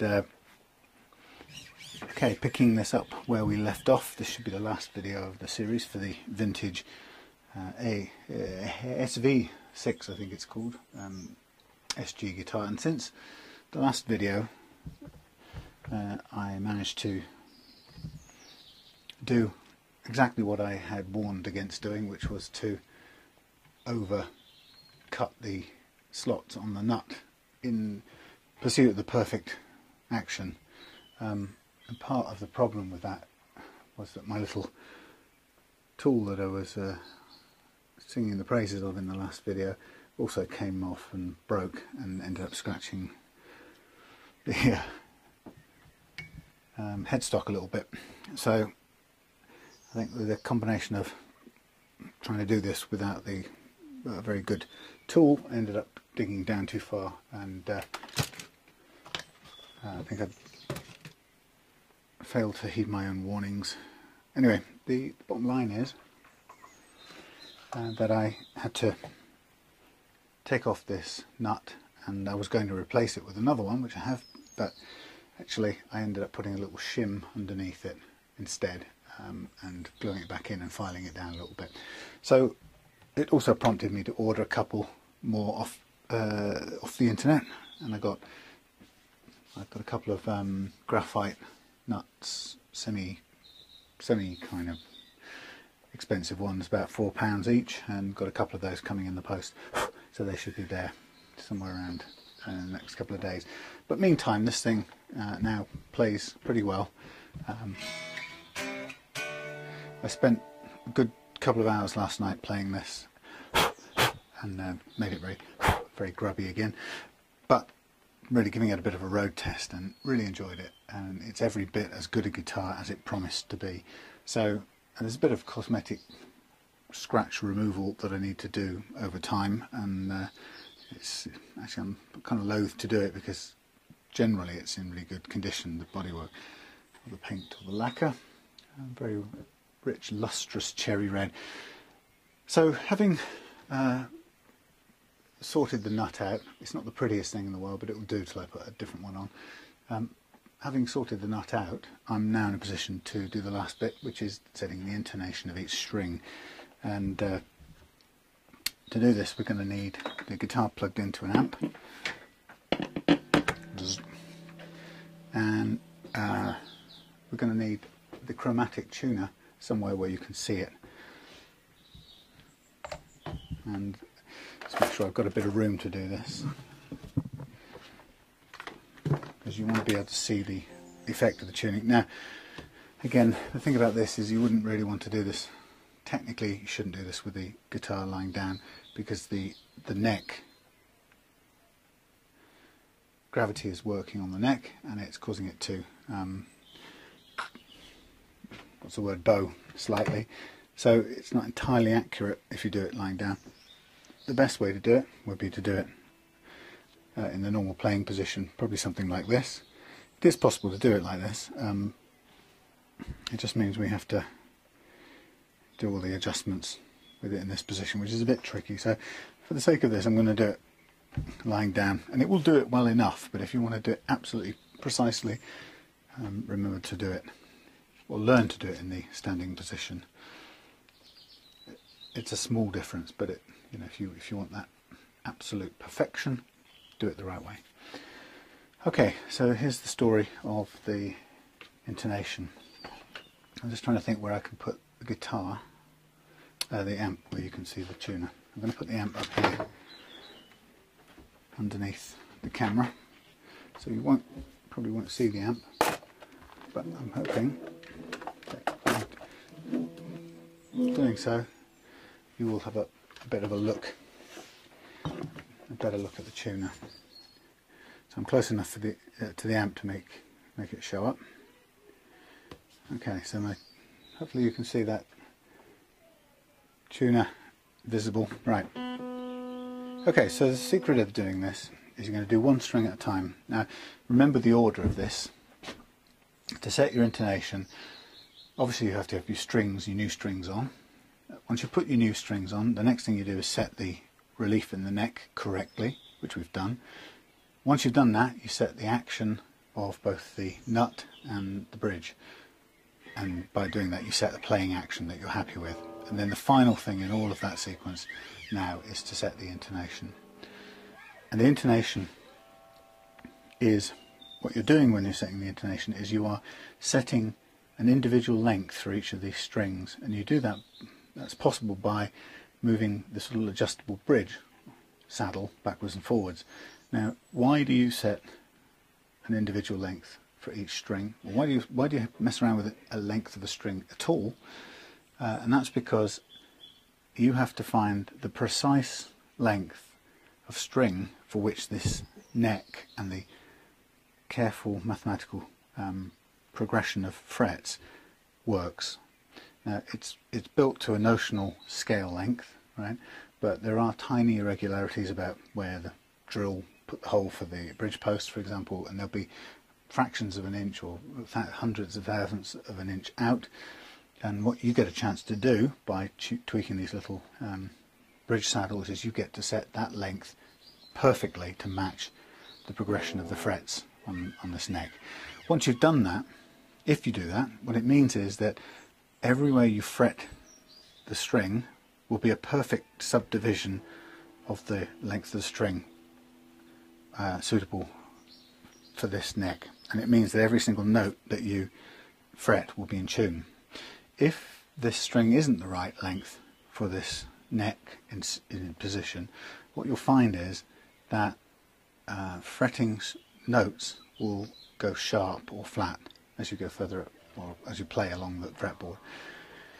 So the idea of the final part of this setup, the intonation, is to make sure that each of these strings is adjusted to precisely the right length, and it's very, very tiny, the amounts of movement we're going to make, but adjusted, set to the right length for this neck where it is attached to this guitar body. And once we've done that, it means that all the notes that you play individually will be perfectly in tune, because they will be in perfect mathematically perfect divisions of this neck, but it also means that altogether, played in a chord anywhere on the neck of the guitar, you'll be in perfect tune.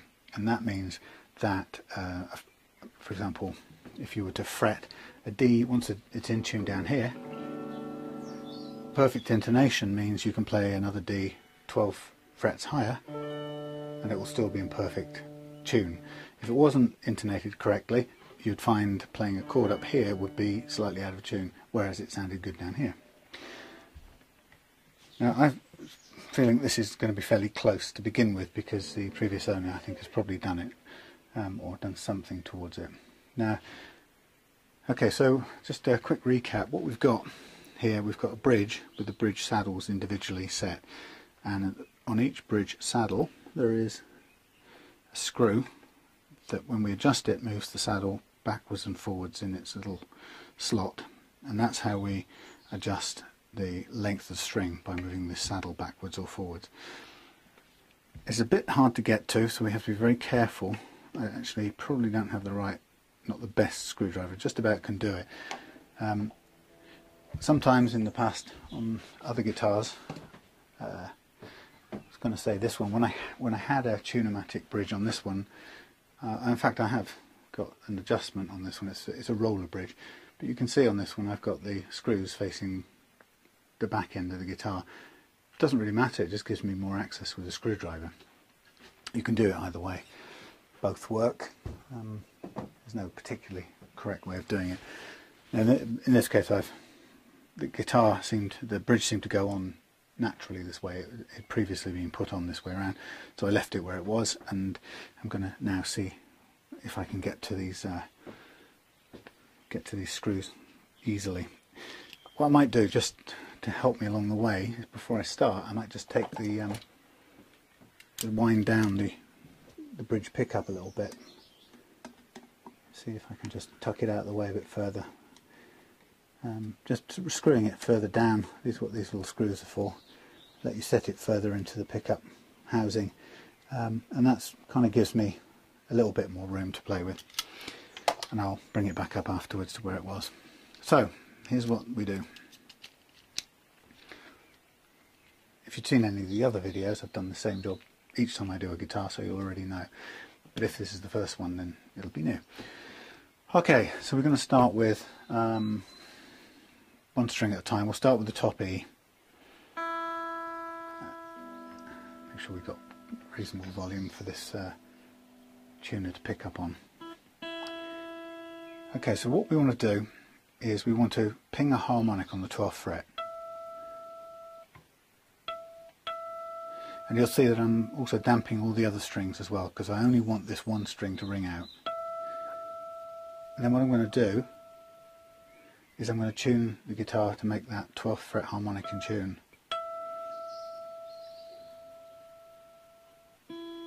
Going the wrong way.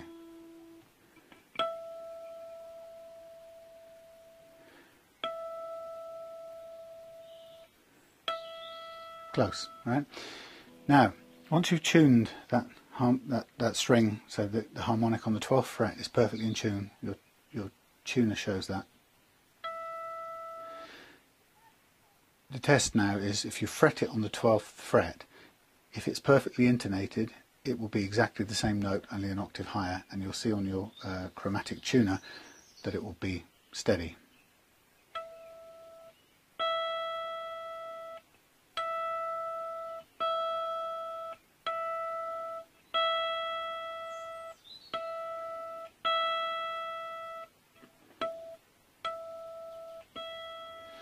Okay, very, very close, but it's telling us that the fretted note, the tuner goes down slightly. It's just slightly flat.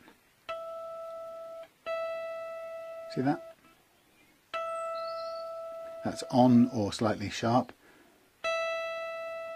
on or slightly flat. It's very close.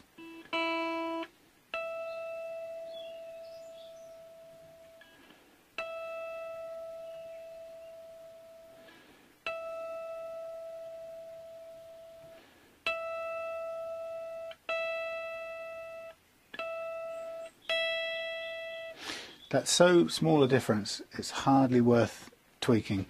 In principle though, what you do if you wanted to, we'll find another one that's probably further out, but if that was substantially flat when we did the fretted note, and it's not, it's quite accurate, but if it was flat substantially, what it means is that the vibrating string is too long, and it means we need to bring the little bridge closer towards the nut.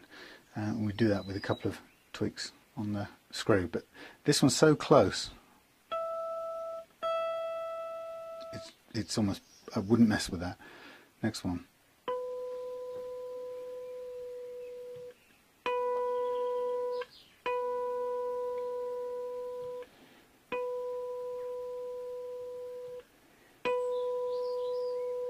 So going for the tuning first, on the pinging on the 12th.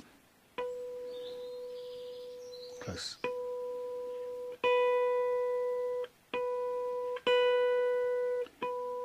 Again, absolutely spot on, so I'm not going to mess with that one either.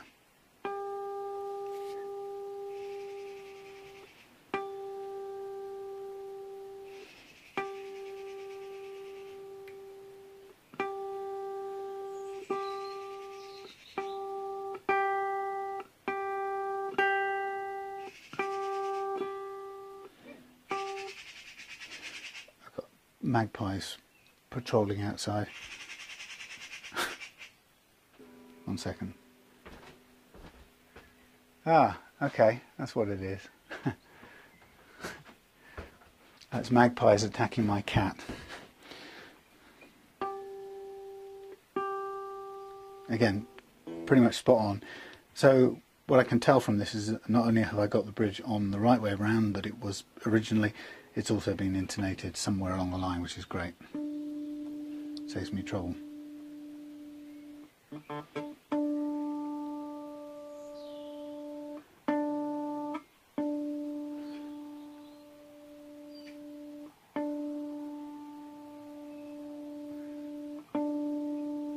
What's for sure is that it's a rarity.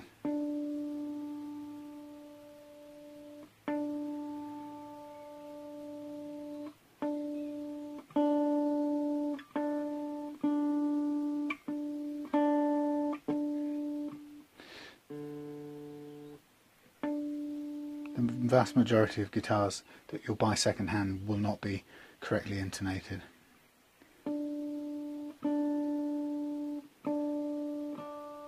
Now this one is a little bit further out, and what I can see is, if I'm not mistaken, this person who's owned this previously has wound this particular bridge saddle right up to the stop, and the reason why that one's slightly out is that he's not got any further movement. So this is sometimes what you can encounter.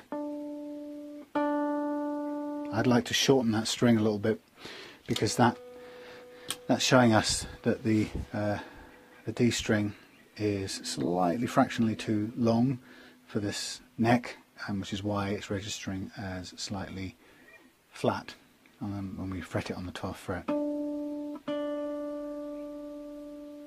Only 4.1 cents or 4 to 5 cents flat, but as I say, I can see right away on this guitar that the little saddle has been wound all the way to the front of this bridge already, and there's no further movement. Now I'd expect the other two to be stepped back a little bit, and so the person who owned this probably, or who set it up, probably was able to reach intonation on these final two, but right now this one is at its limit. If it was enough of a problem to bother me, which it isn't really, what I could do is take this whole saddle off, take all these apart, clean them while I'm at it, and put these back on, turn the other way round. Doesn't affect the operation, and by putting the sloping edge on the other side, whereas it's currently on this side, putting the sloping edge on that side will give me another couple of millimeters of travel, and that's what you'd do if you find yourself running out of adjustment room on your Tune-o-matic bridge.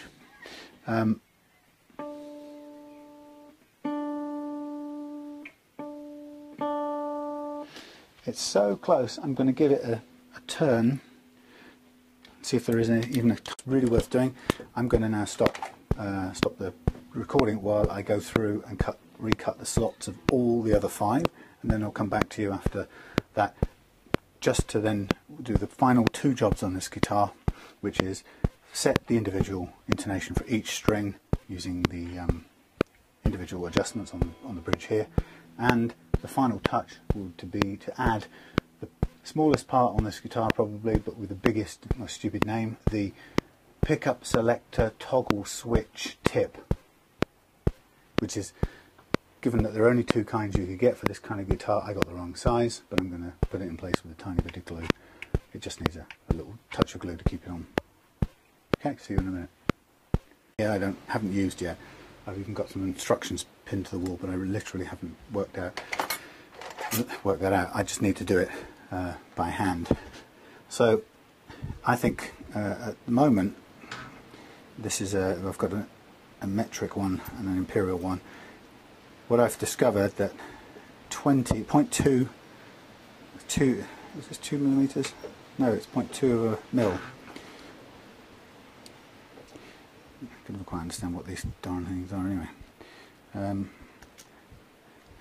Yeah, it's 0.2 of a mil, so half a mil is quite a chunky beast. So this is, if I want to just kind of convince myself of how small this gap actually should be, I'll go back to doing this thing. I'll fret it here to the correct action, which I know is going to work. If I was capoing it, that would be perfect from there on. And actually it will change the action all the way along. So I fret it on my 1st fret and I go half a mil. No, you can't even push it under, right? So this ideal gap is way less than half a millimeter, and yet it's currently rattling around at a couple of mil. Actually, I might be exaggerating, but you can see that if it should be way less than half a millimeter, then the fact that it's even 1 millimeter is probably 4 times higher than it should be, if you get my drift. So again, I'll capo it again, or press it down, and I'll check with a 0.2 of a mil. Pick it up, go up to the next one. Is that free running? Is that free running? Where does it grab? Well, it's definitely grabbing there. So actually, what we know is it's probably even less than 0.2 of a mil is the ideal thing. So we go down. What have we got? We've got a 15.15. Right, we'll try that. It's worth spending the time on this. Again, no reference to a manual. We're just doing this by feel. Hold the string on the fret it on the 1st fret. Again, have a feel, slide the 0.15 up and down. That goes in quite smooth. Is it grabbing? No. Is it raising the string as it goes over? I think that, and I can actually use 2 hands here, and I can see if it goes up and down. There's still a little gap. So this gap is somewhere between 0.15 and 0.20, and between all my little feeler gauges here, I don't have an awful lot of things I can do. I can only go between 0.15 and 0.20.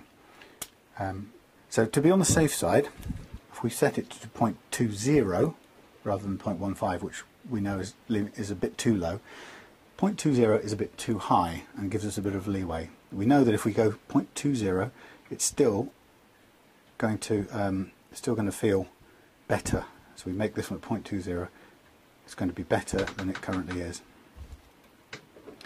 Okay, and at the moment that I can see the gap between, you won't be able to see it, but I can see quite a clear gap allowing the string to go down. So I can now take it down to 0.20 on this first fret and know that I'm a little bit higher than the capoed version of it, but I'll be in the right ballpark.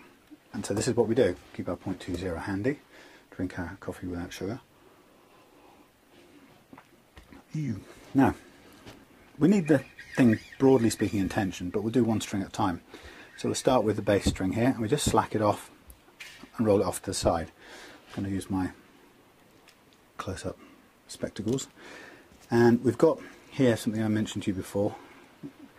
Instead of a set of files for correct luthier files for doing this job, might cost you 150 quid, maybe 200 and something US dollars, but I've got a very cheap $10 set of welding nozzle, what do we call them? Welding nozzle cleaning things, files, and they are these little round little things with cutting edges, about an inch long cutting edge on a piece of steel, and they happen to be roughly the grade of a standard medium size set of guitar strings.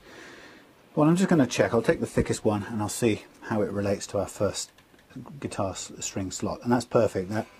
That slot is exactly the same. I'm just going to double check and make sure it is our widest one, and actually it isn't. I've grabbed the second widest.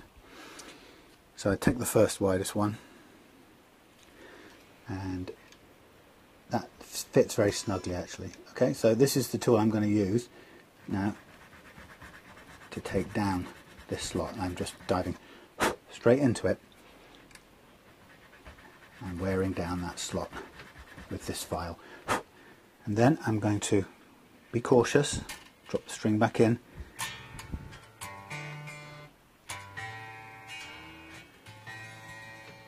roughly tune it up the same, take my guide 0.2 and run it under here,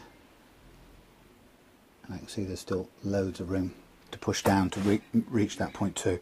So I take my string back off, make sure I've still got my correct widest of the 6, which is good, because if the widest of the 6 happens to fit this job or this slot, then what it tells me is the rest of the set I've got will work really well with this. So I'm firing away, wearing down, sloping away slightly so that the front of the nut slot is the kind of pivot point. Okay, and tune back up roughly, and then we go with our 0.2 back under the first one, and I can still see quite a bit of fresh air by miles, so I've got a long way to go. But as all these things, if you want this to work, and it's very low tech, and it's great because you can do this stuff yourself. You can find these things on eBay. You don't need to spend hundreds of dollars or pounds to get yourself the tools to do it. This little job I'm doing here now will probably make the most difference to this guitar out of all the jobs, the single largest difference. So first of all, there's a very, very good reason for doing it, which you will really benefit from. And secondly, the nice thing is you don't need loads of high-tech stuff to do it. You can do it yourself. That's nearly there. Tiny bit more down. This doesn't have to be absolutely precise. What you're doing is you're just improving what you've got. If you're nervous, like you don't have really accurate measuring devices and you want to stop at some point, back off and just stop where you are and don't go any further, then fine. Every move we've done here so far has gone some way to improving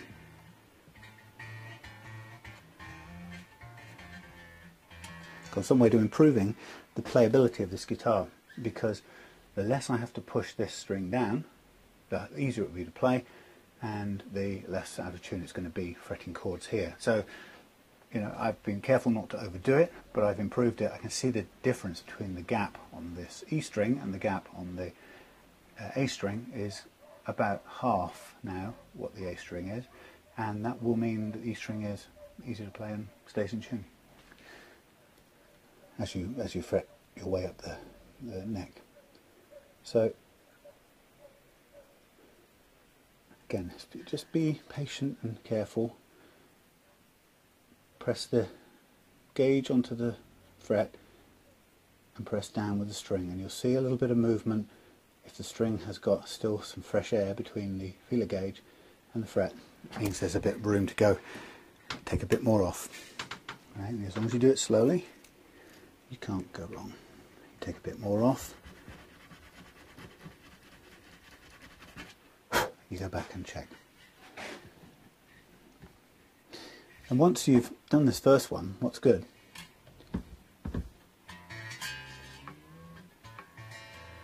Once you've done the first one, then you have a visual reference to do the others if you don't even want to use the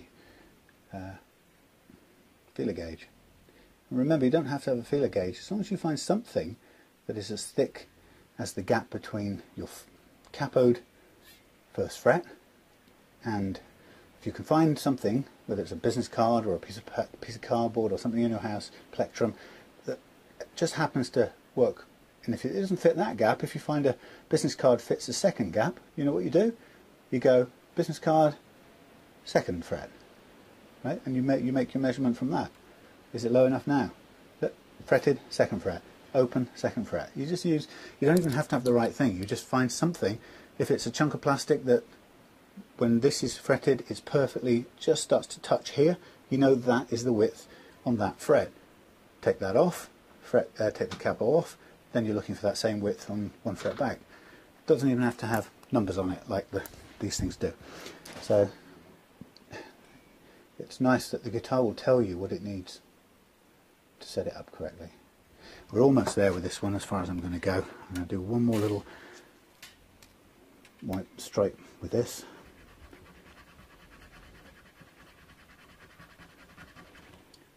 And that is going to be all I'm going to do on this E string for a minute.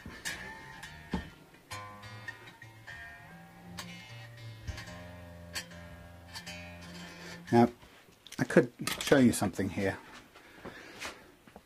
I will show you something here, which hopefully will make a bit more sense of this. My homemade camera mounts. Okay. Don't need to really see the guitar so much here. What I want you to see is the amp and my. This is where I'm sort of suffering from a bit too little room left.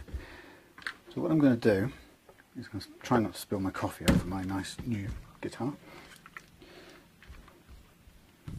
Okay, that was just going to rock for a minute. I'm going to set this on a clean sound, give it some volume, and I'm going to set my iPhone to airplane mode because I don't want it interfering with the amp and going bleep bleep bleep all over the place. So we're going to need this tuner, and you're going to need a tuner like this. This is iStrobo or Strobo Soft. Cost £5 this one, but it's proved worth it for me. It's up to you. You can get other kinds of tuners. You can get a mechanical one you might have, but it needs to be a stroboscopic tuner to work. And you'll see if you can see this thing working there, you'll see why. So I'm going to plug the guitar in, and I'm going to need to do this again when it comes to intonating each string. But for now, I just want to show you the effect that lowering this slot on the nut has had on this string. So let's just tune the open string. We're on an F.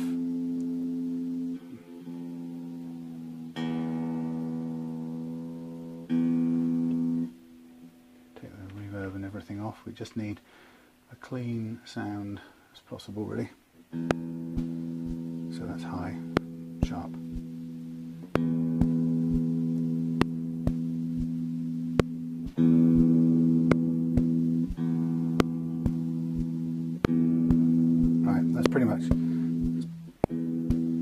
slightly sharp.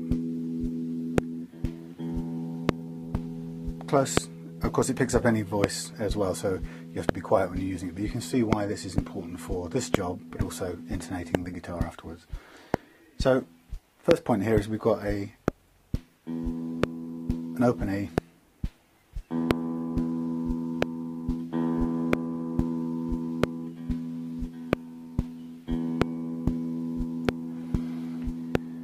I'll demonstrate this by doing it first of all on a string that I haven't altered. So I'll tune to A.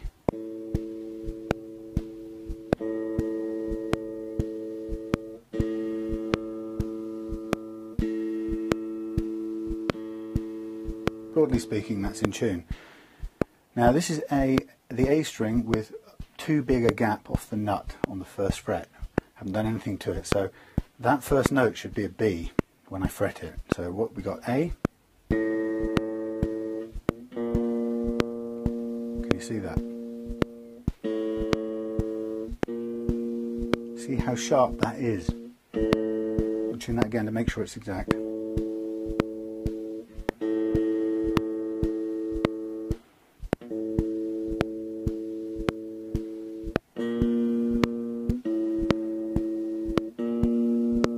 That is the result.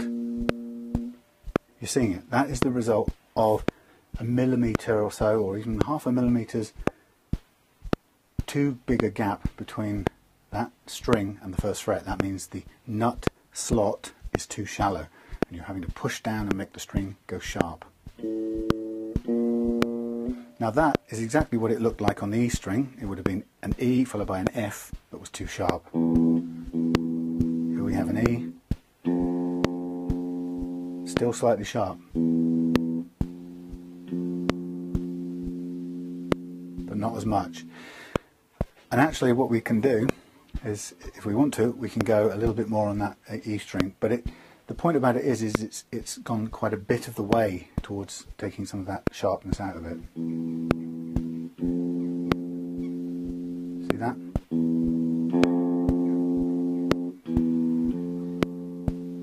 Not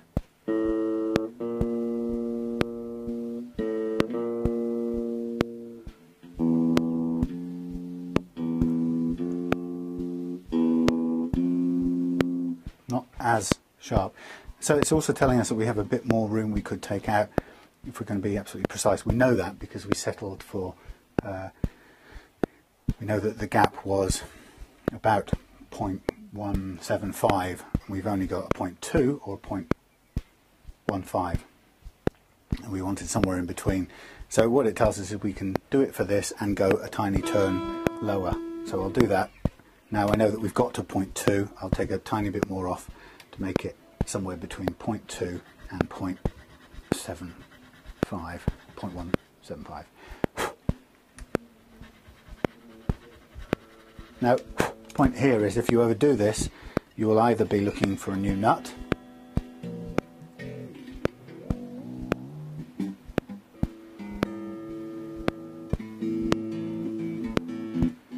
you'll either be looking for a new nut or you'll be looking to repair it.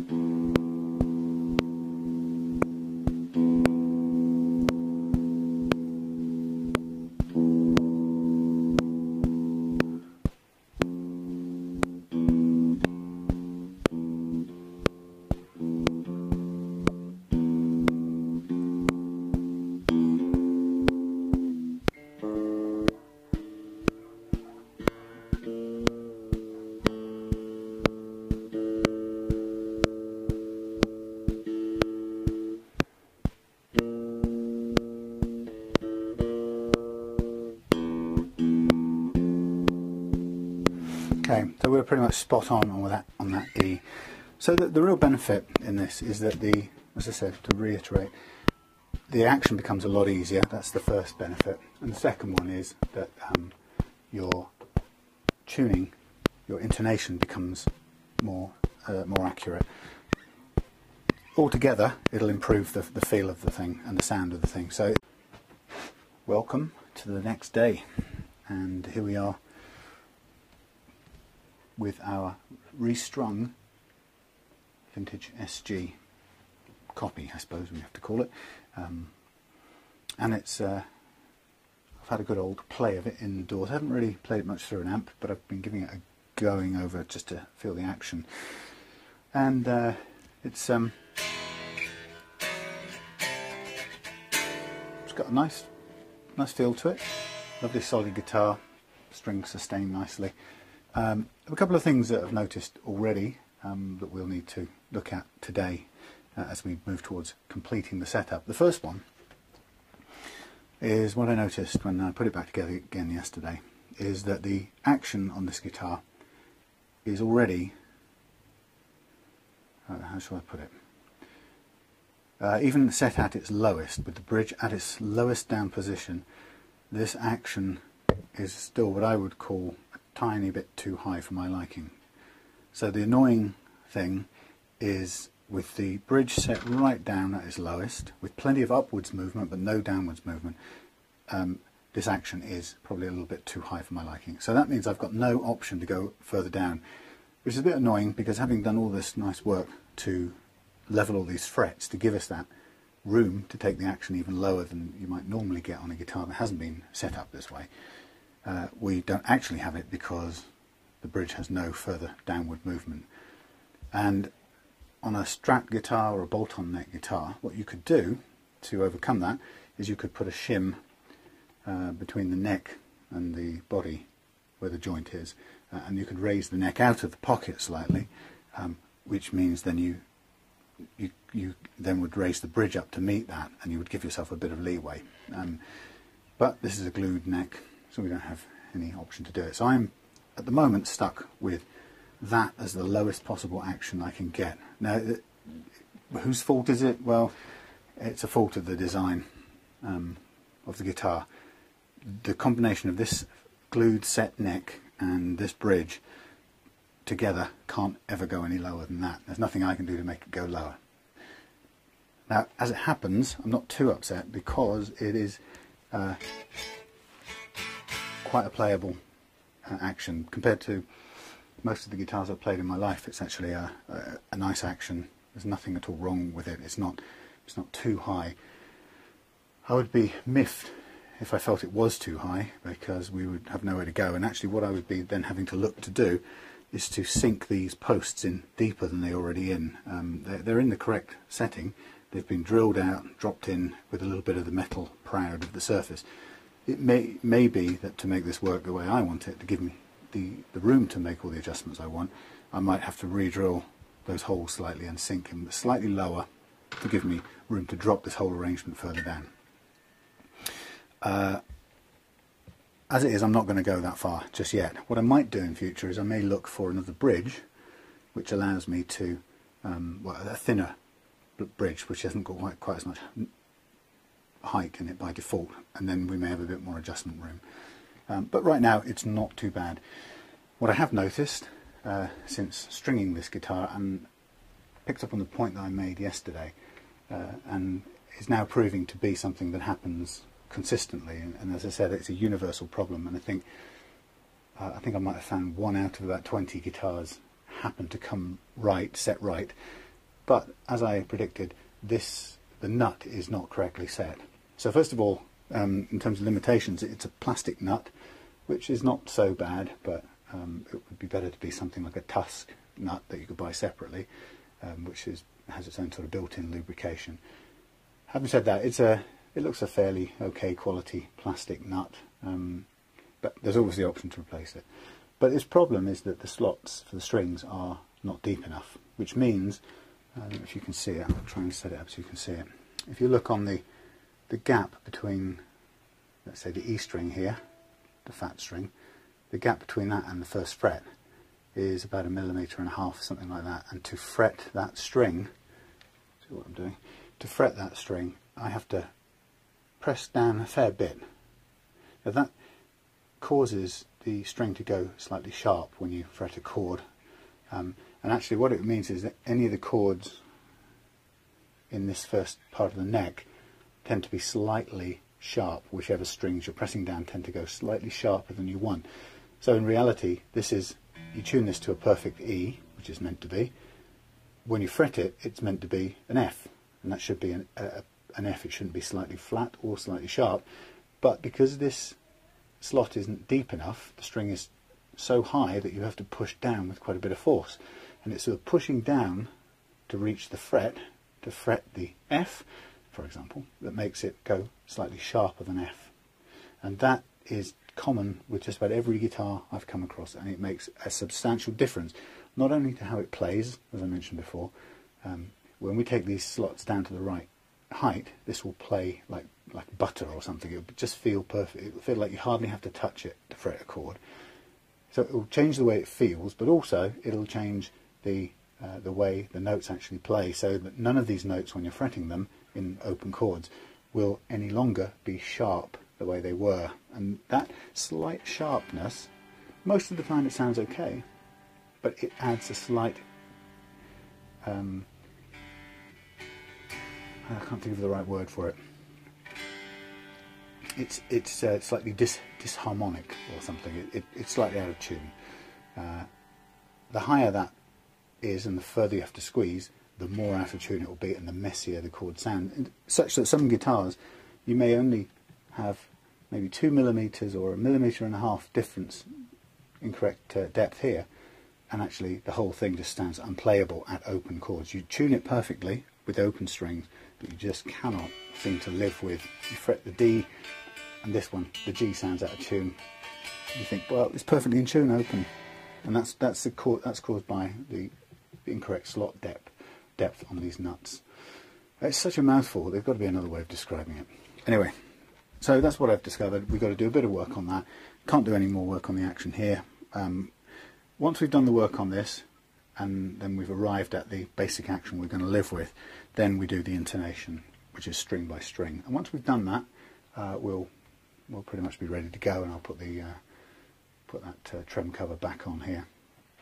But it's a really nice guitar. I really enjoyed playing it so far, even though I haven't really heard much electrified. And it's interesting too, because I've been comparing it to this little baby, which I made myself from a kit.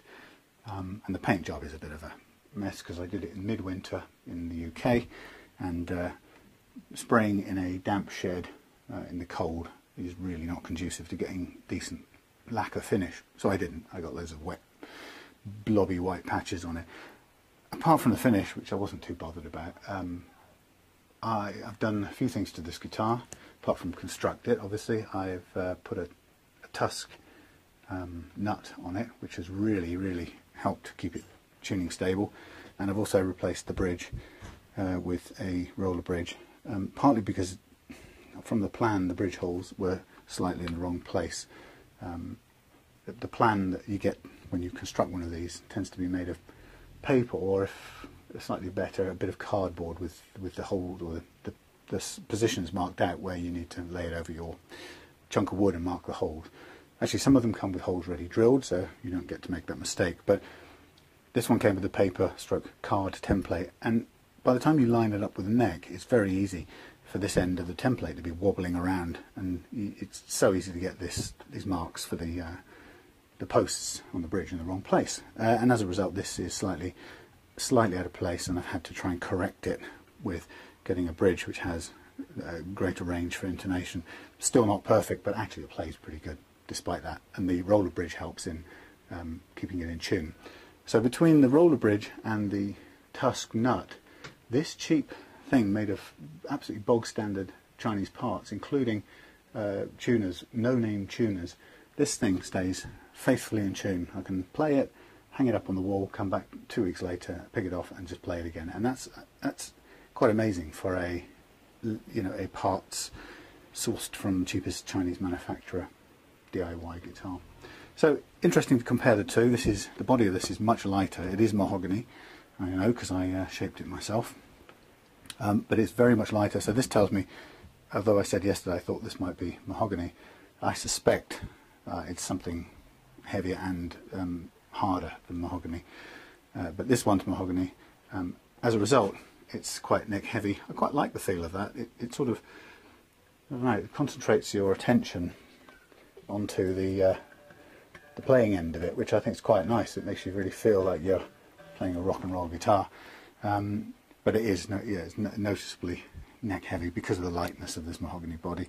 Other than that, it's a fairly standard homemade guitar with one of the pickups. The bridge pickup is the one that came with it, and this one is a Wilkinson from this manufacturer, a Wilkinson pickup which I found online for $350, which I think is a bargain, and it's quite a nice sounding pickup. So there's a comparison guitar, so I'll be referring to that later on, I expect. Meantime, we'll get back to this one and the job in hand, and I think what I'll do is I will just go straight into it, so I can talk through what I'm doing. I forgot to put sugar in my coffee. No, I didn't forget to put sugar in it. I put sugar in it. Why does it taste so... I think I'm going mad. Right. So for this job, as I said before, this is quite an interesting thing, this business with the nut slots, because and I'm going to zoom in a bit here, I think. Try and zoom in a bit. Hey, here goes the angle poise lamp that this is put on. So the issue here with these slots is that I suppose that when you get a guitar, the manufacturer will have a recommended height for the or depth for the slots to be cut, and presumably you might say, well, they can't get them that much wrong. There's a slot cut out of the neck to receive the nut. There's a nut of a certain size, and then the factory cuts the slots in the nut of a certain size. I can't be bothered to read all that technical stuff. What I do know, and the way I worked it out, is I had on the... Is it that guitar? No, in one of the Stratocaster guitars that I set up, one of the first ones, absolutely just couldn't get it intonated, couldn't get it into tune properly. Set the intonation string by string perfectly, that was all accurate, but playing those open chords, it was a mess each time. Even with the guitar perfectly tuned with a chromatic tuner on open strings, every string was in tune perfectly. Grab a chord and it was horrible, it was flawed. You couldn't have played along in a band with it, it was that far out of tune. So I didn't bother trying to find out through researching other people's views. What I did was I kind of plodded through in a logical way. So what I did is I put a capo on the first fret of this awful guitar, and what I noticed straight away is if I replaced the nut by putting a capo on there, I noticed that from that point on it was a lovely guitar to play. Everything was in tune, fingering chords was perfect, nothing went out of tune, and it played in tune all the way up the neck. So obviously logically that told me that it was this that was wrong. And then I started looking closer and started thinking, well, if I look at the gap between the first fret and the strings without the capo on, that's quite a big gap. And I put the capo on, and then I look at my new first fret, and I look at the gap between the string and the new first fret when I've got the capo on. It was about half or less than half the distance of that original gap. So I'm thinking, if capoing it there makes the guitar play really nice, sounds great, the action's fantastic, and it stays in tune, surely that's the correct height of the strings going over the first fret, not that height that it currently is, with the nut acting as it should. So it was kind of a basic common sense logic that told me, put the capo on, then measure the gap here. So I didn't need to refer to a manufacturer's manual. I've got the guitar in front of me. I know that when I'm capoed here it plays great. So I got some feeler gauges. Actually, I didn't even have feeler gauges at that time. All I did was I used a business card and a couple of things that you have around the house. So for example, you capo the guitar, which I'll do with one finger here. You capo the guitar, and then you find out what is the gap between the E string and that new first fret, if that's capoed, right? That's no longer the first fret, that's fret 0. And you work out whatever that is, keep choosing until you get the right one. Then you go, okay, I need to now reproduce that there, and you can see, you test it and you see the gap's quite a bit bigger. You can bounce the string up and down on it. So you take the string out and you cut down the slot a little bit until, very gently, until you get that roughly that required height. Now, in my experience, I've learned how to do it visually, and I can see visually using the kind of light from the background. I can sense when that gap is too high. I can see when it's too high, and I can pretty much see when we're getting down to the right height. What's interesting about this guitar right now is I can see visually that the gap is about, I would say, that's about 2 millimeters here, and it's probably about 3 millimeters there. So I would tell you straight away that the tuning, out of tune problem is going to be even greater here. And I can wish you could see the close-up on this. I can see that to get that to fret on the first fret, I have to really press hard down, and that is going to bend the note out of tune. We don't need that. Again, if you're doing this and you feel unsure, get your capo, which I haven't got here, capo your guitar across there on the first fret, and then just go back and feel what's the distance between this open string now, the new open string with the capo, and this first fret. And it's tiny by comparison. Reassure yourself, it's absolutely tiny, and yet it still plays beautifully. Okay? It doesn't have to be hardly any height at all, and that is the height it is the optimum height, providing your neck is set, the relief is set correctly as we have, and the basic action set correctly. So this gives me the confidence to say, I know it seems ridiculous to go down nearly 2 whole millimeters, but capoing it here tells me that's what we need to do, because it's, to get this note to play here, it's playing, it's barely, it's less than half a millimeter above the fret, the new first fret. And if you can set that nut so it's barely half a millimeter above this fret, then you know it will play all the way along as you fret it up. So that's the task. We didn't need any manufacturer's manual, we just have the guitar in front of us that will tell us what we need to do. I do happen to have the thing. Okay folks, welcome back.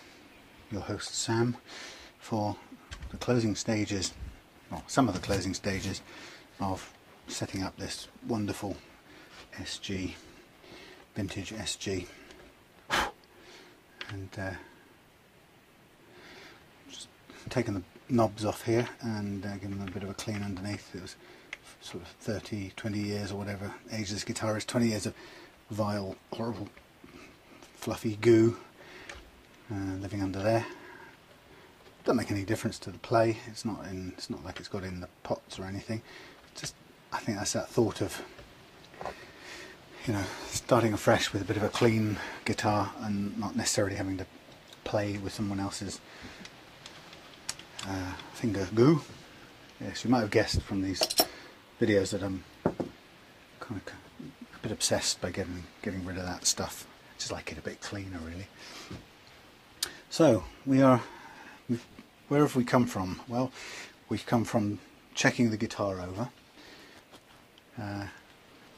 As you know, this is a vintage SG copy, a copy of that legendary Gibson Beast. We've seen it on eBay, bought it. Did I offer for it? I can't remember. Bought it outright, I think. Buy it now. Then taken a trip down to Faversham during the week, a little evening trip out,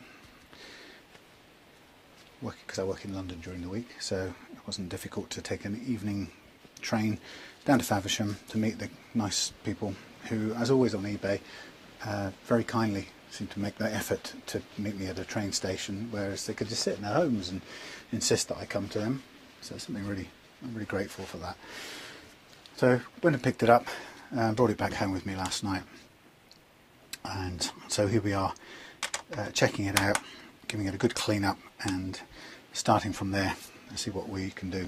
Now, giving it a clean up, I've also done the standard thing, which is a full check over everywhere to make sure that it's in good nick with no major faults, and so far it's all seems okay. I've also then gone and set the truss rod so that the neck is perfectly level with the strings off, and then we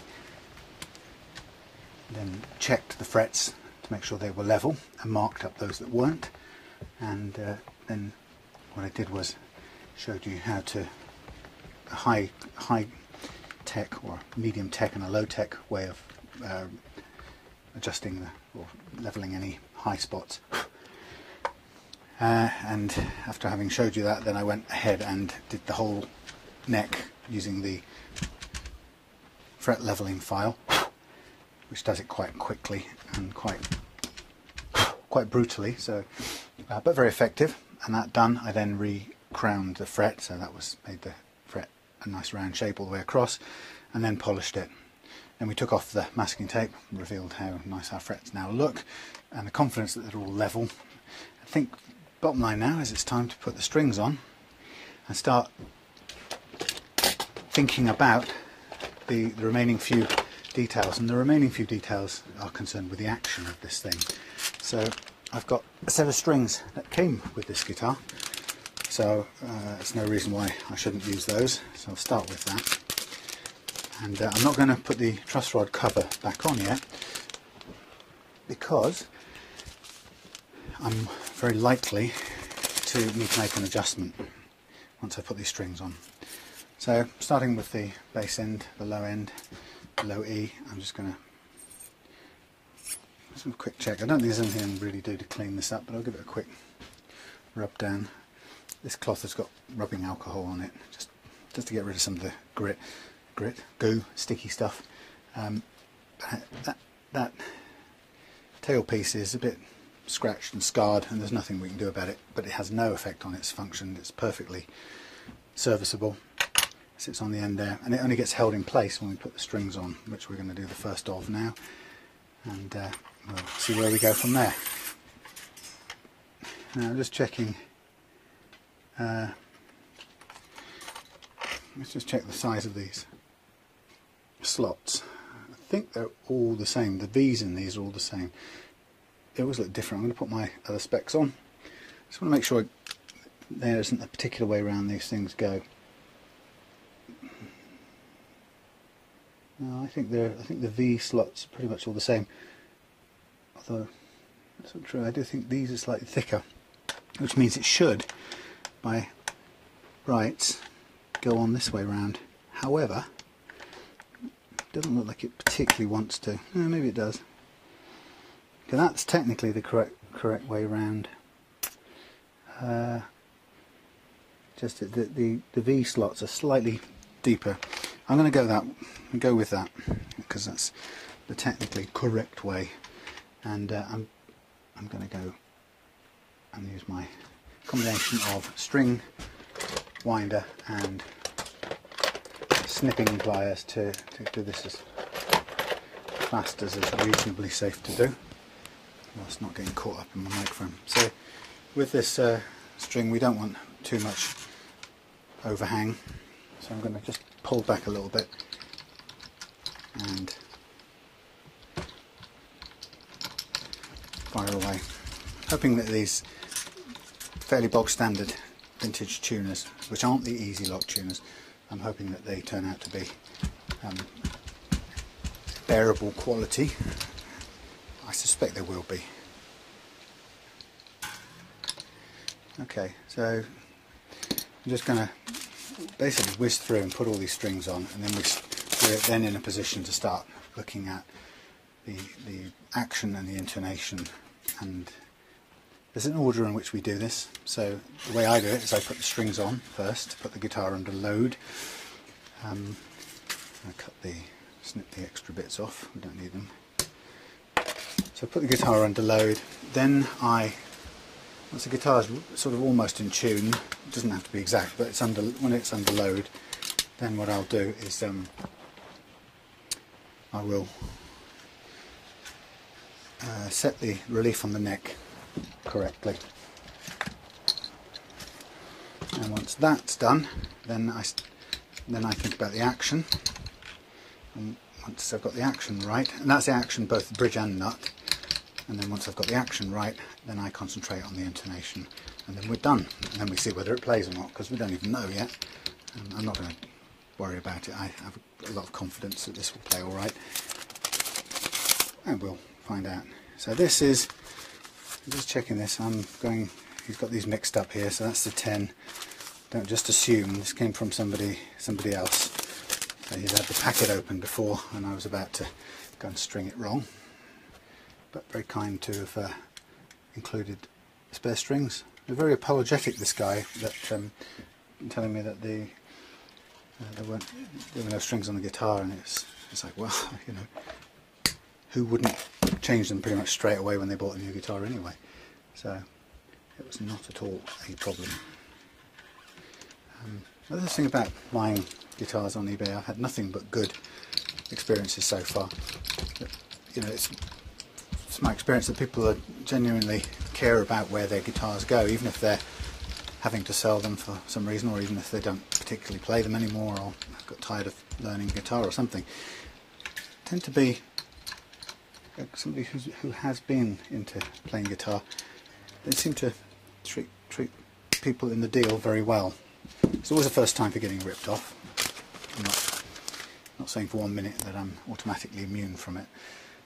To the tone of that, it's very hard for people to believe, and there's, you know, the arguments seem to rage forever about this, but it is just about the critical points of your guitar, the bridge, the nut, the pickups, and the ability of the strings to resonate. And the wood only plays a role in that insofar as it allows the strings to resonate freely. They don't add the wood that your electric guitar, or this SG, is made out of, for example.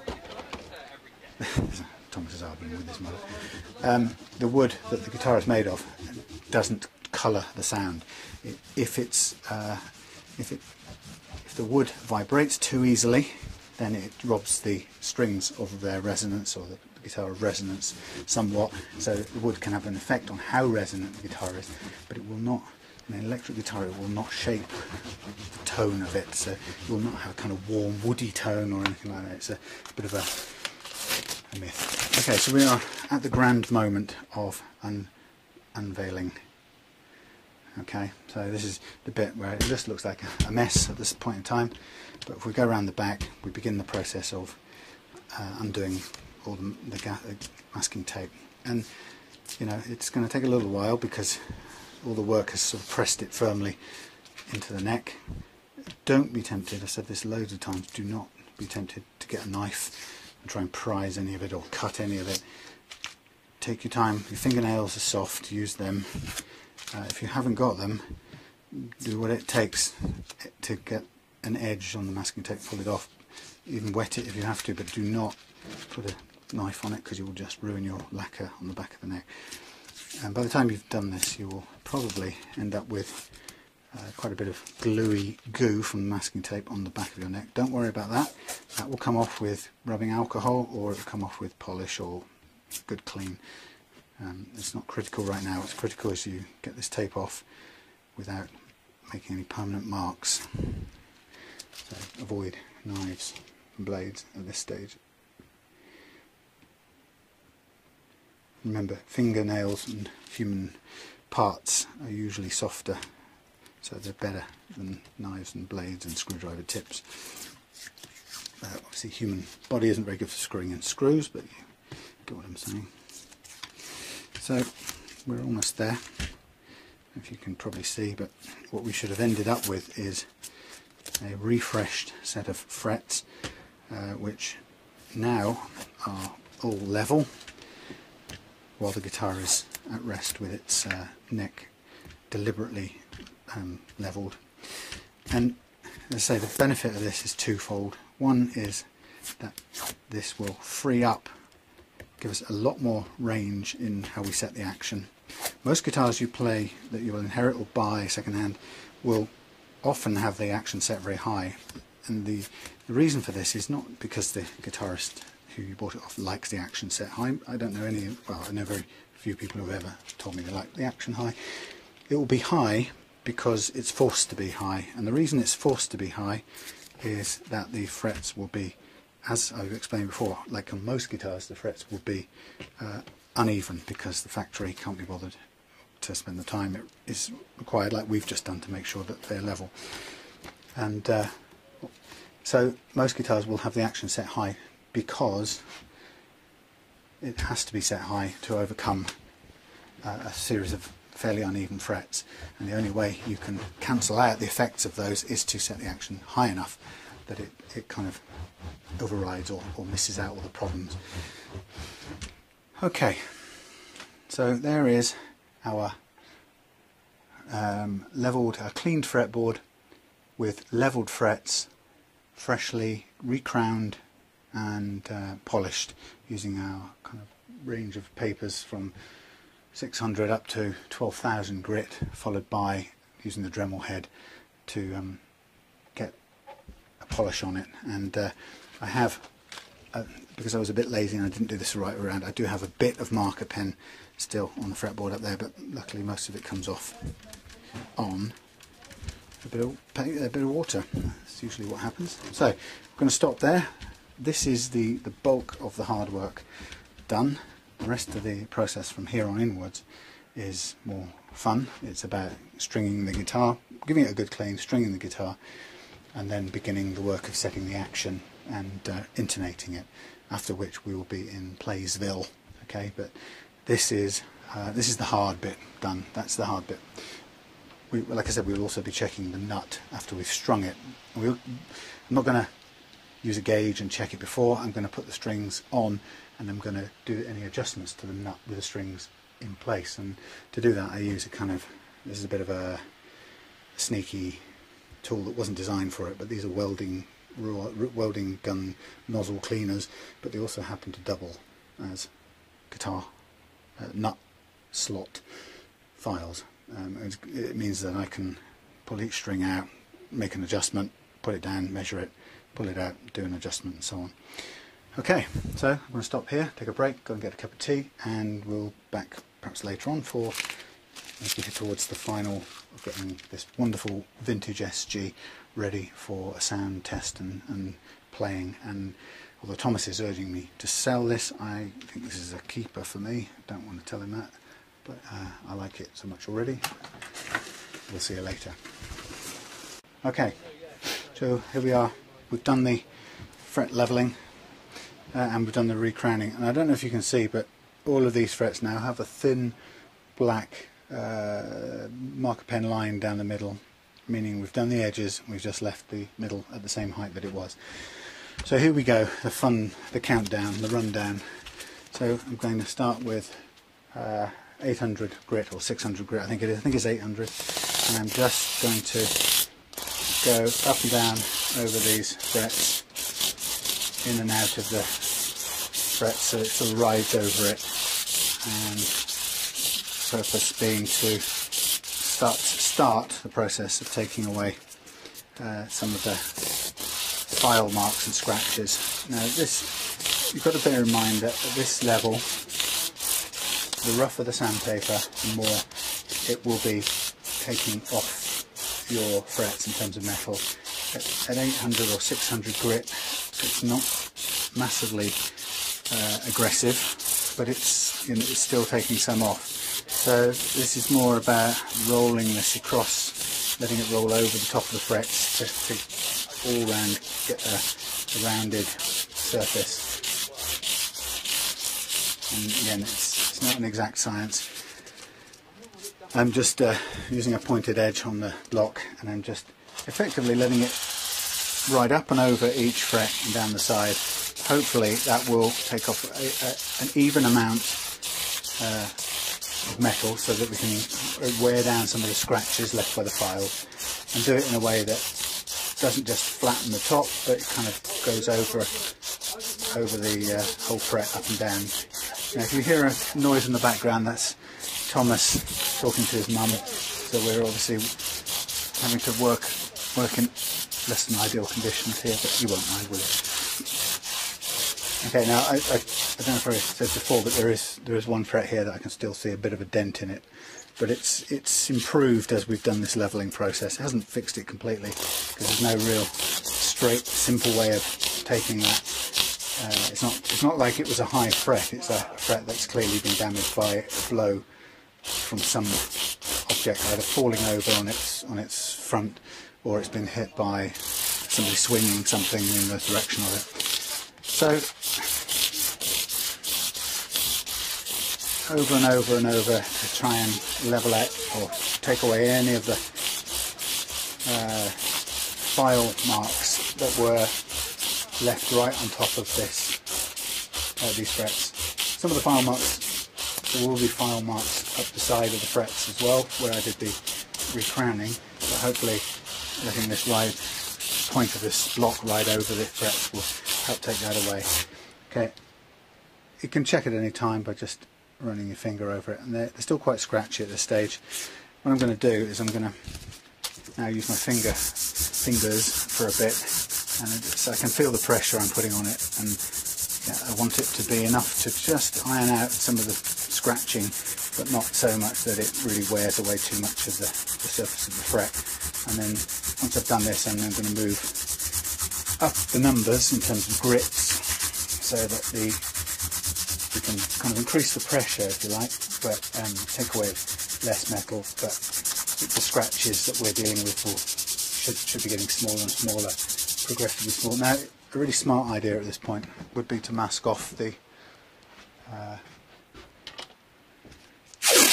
pickup here, just kind of quite crudely done just for now, because I'm needing, one of the things you can often fail to do is do the whole thing. You kind of avoid the first and last frets, and they don't get enough attention. So just masking that very, very crudely off encourages me to go further past the end, make sure all of these frets get done.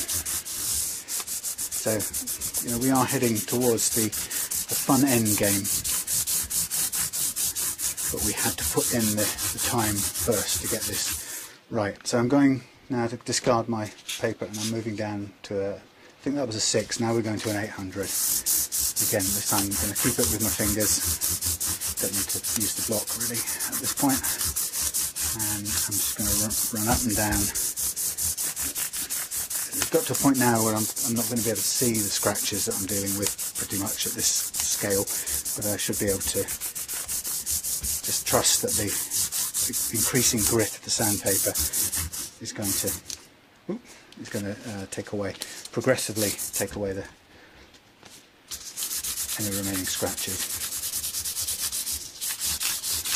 Now, you can see at this point I'm still going across the frets, letting my fingers fall in and out of up and down the sides of the frets, hopefully giving it all over even finish. And this is dry sandpaper, by the way, I'm not using wet. Okay, so I'm going to shove that to one side, and where my other one went, I'm going to go to 1000 now. Now at some point I'm going to switch over to the next set, which begins at 1200. So the next set begins at 15, so probably takes over after this one. So this is a 1000 grit, and then I'm going to switch to these micro meshes and go back to using this pointed block came with it. And this is going to take it up to a level of smoothness that I didn't go anywhere near previously, so I'm hoping to really be able to see the difference with this.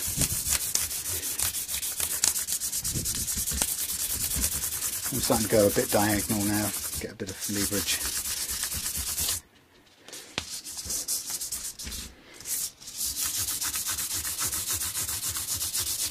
Again, it's one of these things that the more attention you give this now, the better the final polish will be, but you also don't want to wear the fret out. Okay, so I'm switching to my next papers, different set of papers, and I'm going to, these are micro mesh, and it's a different thing, I haven't used them before, so I'm just going to literally swipe up and down with these a few times. I don't really know how many, but swipe up and down a few times, and then I'm going to switch to the next grade and do it fairly quickly, because in a sense this is more of a polish than I would have probably ever done before at this stage. So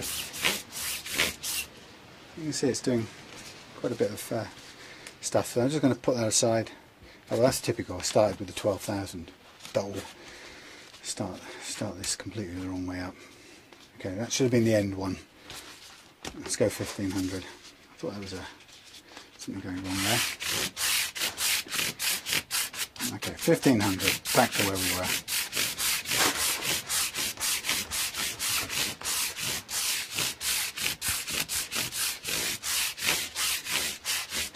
And roll off right off the end. Get every one of them done.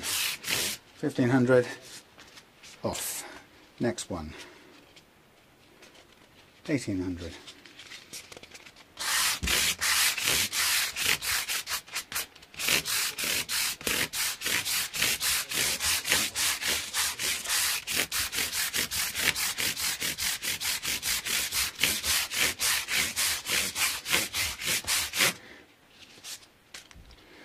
$2,400. Kind of convenient format to do this in. These cloths hold together longer than the papers do, and they're also washable, which is quite nice. So if they get gummed up, the pores or the grit gets clogged up, you can wash them out, dry them and reuse them. So they should have quite a bit of life in them, these. So whizzing around now, going through it. Not a lot of time on it, just you know that we're getting finer and finer as we go. So the next part of this will be to, I will get some, I think I'll probably just do one grade of polishing paste on it with using the Dremel, which has got a nice head that will put a nice shine on these things, and then we'll polish by hand. 3600.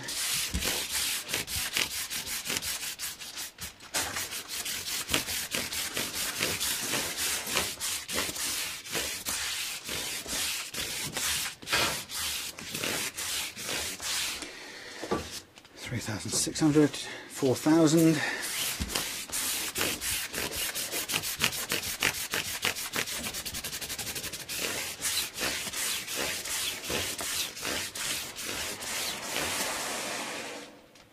Further round, Thomas. 6,000. 6,000. Teenagers these days, eh? Anyway, you've got a shovel, you can move it. And we're on 8,000, and the final one after this will be 12.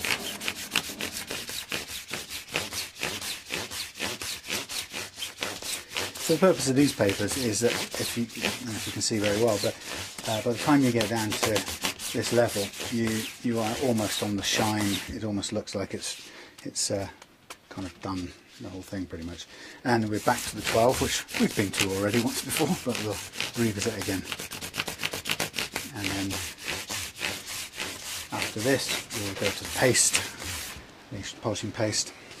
So that was really simple, and they're still in the order that they came in, and they're all intact because they're not paper, they're cloth. Put them back in my department of sanding, and we'll come back to them again in the future. So meantime, we'll discover where the Dremel is.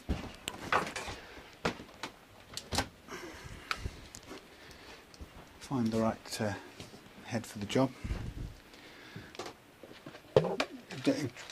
Again, the Dremel stage, I suppose, is where you really have to be sure, confident that you have the masking tape done. And at this stage, it would be smart to just run your eye over the whole thing again to make sure there's no fingerboard staring through, because if there is at this stage, this is where you'll pay for it, because the Dremel will make a mess of the fingerboard pretty quickly if there's any bare wood showing through. So I'm fairly confident actually there's nothing there. I'm going to plug this baby in. Now a multi-bar plug. And we will get out our RF3 liquid compound. This is pretty thick stuff, and I'm going to just sort of place a bit of it on every fret. The issue with the Dremel is it's going to shove it off in every direction anyway. It's always some degree of that. but as long as you're starting with some polish on the fret, it'll do the job. But you will, it's a bit messy, you will get splattered doing this, and of course it will go everywhere on your workbench. Okay, so here we go, run up and down the frets with our Dremel, lowest speed, and it's spitting everywhere already. But it'll gradually impregnate the cleaning head with this stuff. And if you need to, just stop and pick a bit up, get it sort of soaked into the head a bit too fast. And then you'll see, once you get the polishing compound onto the Dremel head, you'll see that it kind of oxidizes pretty quickly and makes the surrounding area a real dirty mess. But it is doing a really good job on polishing up the fret. So we're away, we've got it on the wheel.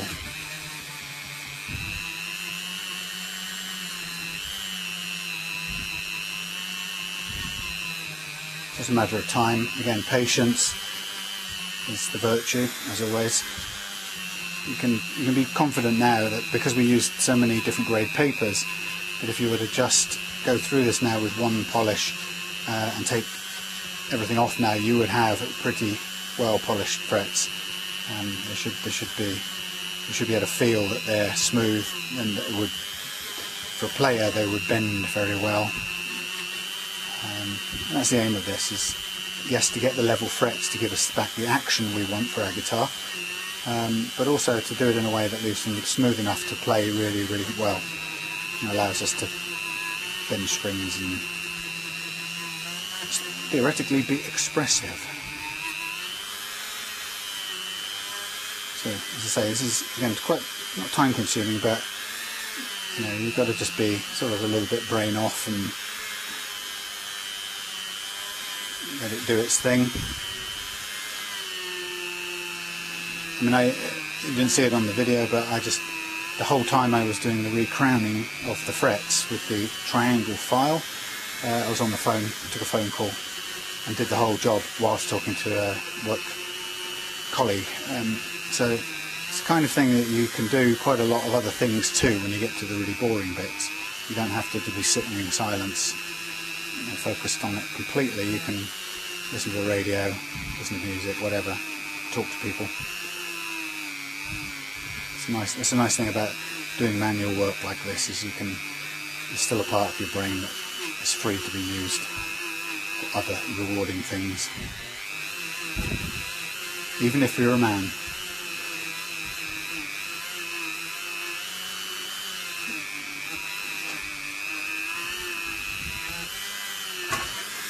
Here comes the next load of chippings, and the teenager's no doubt going to pile them.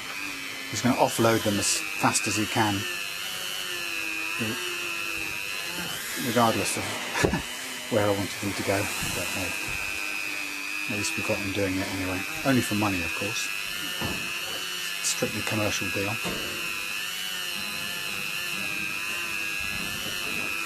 Okay, we're not far from the end here, and you know, excitement's now building because we are heading for the end game, where we do the grand unveil. And I think I said that the last time, the grand unveil, and it's a real payoff part where we get to see the really, really lovely shiny frets that we've now spent a good couple of hours preparing.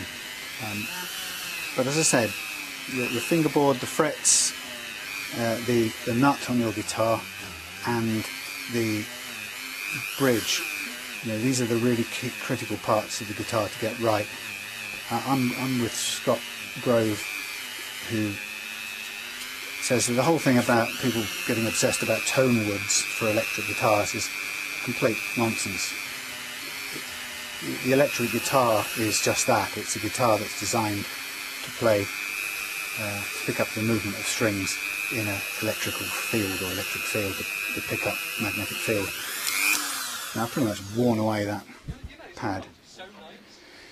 Yeah, so the electric guitar is just that. It's designed to it only makes a sound because the strings vibrate and create a small electric charge because they are vibrating or moving through a magnetic field. There's no part of the wood of a guitar, electric guitar, that adds anything. Well, hello. Excuse me, back again. I put a light on over there, I don't know, the sun's come around in a different position. Okay, so we've done the fret levelling, which is great. We checked it, and we know that we now have frets that are all level, but we also know that we've got some frets that need to be reprofiled, which is what we're going to do now. And as I discussed in the last bit, this takes a bit of time and concentration. There's no quick way of doing it. I hope you can see a fairly good close-up here. I'm going to start with the one that you can probably see clearest, which is this one here, that's been marked all the way across because we've flattened it a bit all the way across. And what I do with this is I start, this is why we masked it as well, by the way. So I start on here with my file, and I'm just going to use the file to find the edge of the fret. So first thing I do is I just kind of, with my soft, safe edge, I just bring the triangle file up to the edge of this fret, and I can feel it beginning to sort of bite. And as I come to the edge of it, I turn it over on its side a little bit, and I can see from here, you won't be able to see it, it's on this side, but I can see a shiny edge being cut. And I know that I'm taking away metal on the side of the fret, but not the top. And the reason I know I'm not taking it from the top is my trusty marker pen is still there on the very crown of this fret. Alright, and so I've gone kind of up and down a bit on that side. I come over to the opposite side of it, again start level, and I come up to the edge of the fret to meet the metal, feel it bite a little bit, and then as I do, I tilt it over and make nice slow strokes up and down again, and I can see now from this side that it's starting to cut away at the black, and that's telling me I'm taking a little bit of metal, but I'm also taking the marker pen off, and it's doing it in such a way that I'm not pushing too hard, or else the file is in danger of skipping over the top of the fret. I can see it's taking metal because it's leaving little filings down in here, and if you were to put your finger into there, you get little sharp metal filings. But what it's done is I haven't got very fine at the moment, but I've left what I've done successfully is I've shaved off a bit of the rounded off a bit of either side of the fret, and I've done it in a way that has left this thin black strip all the way across. Now the better I get at it, at this game, the more I can lean over from either side to thin that black strip down. Too far over, as I said, you'll skip across to the other side, and you'll kind of scratch the top of the fret, and you really want to kind of get it as thin as you can without falling across the other side. And there's a limit to what you can do, because realistically at some point you're almost going to be horizontal. So an eyeballing, I don't know if you'll be able to see it, but you might be able to.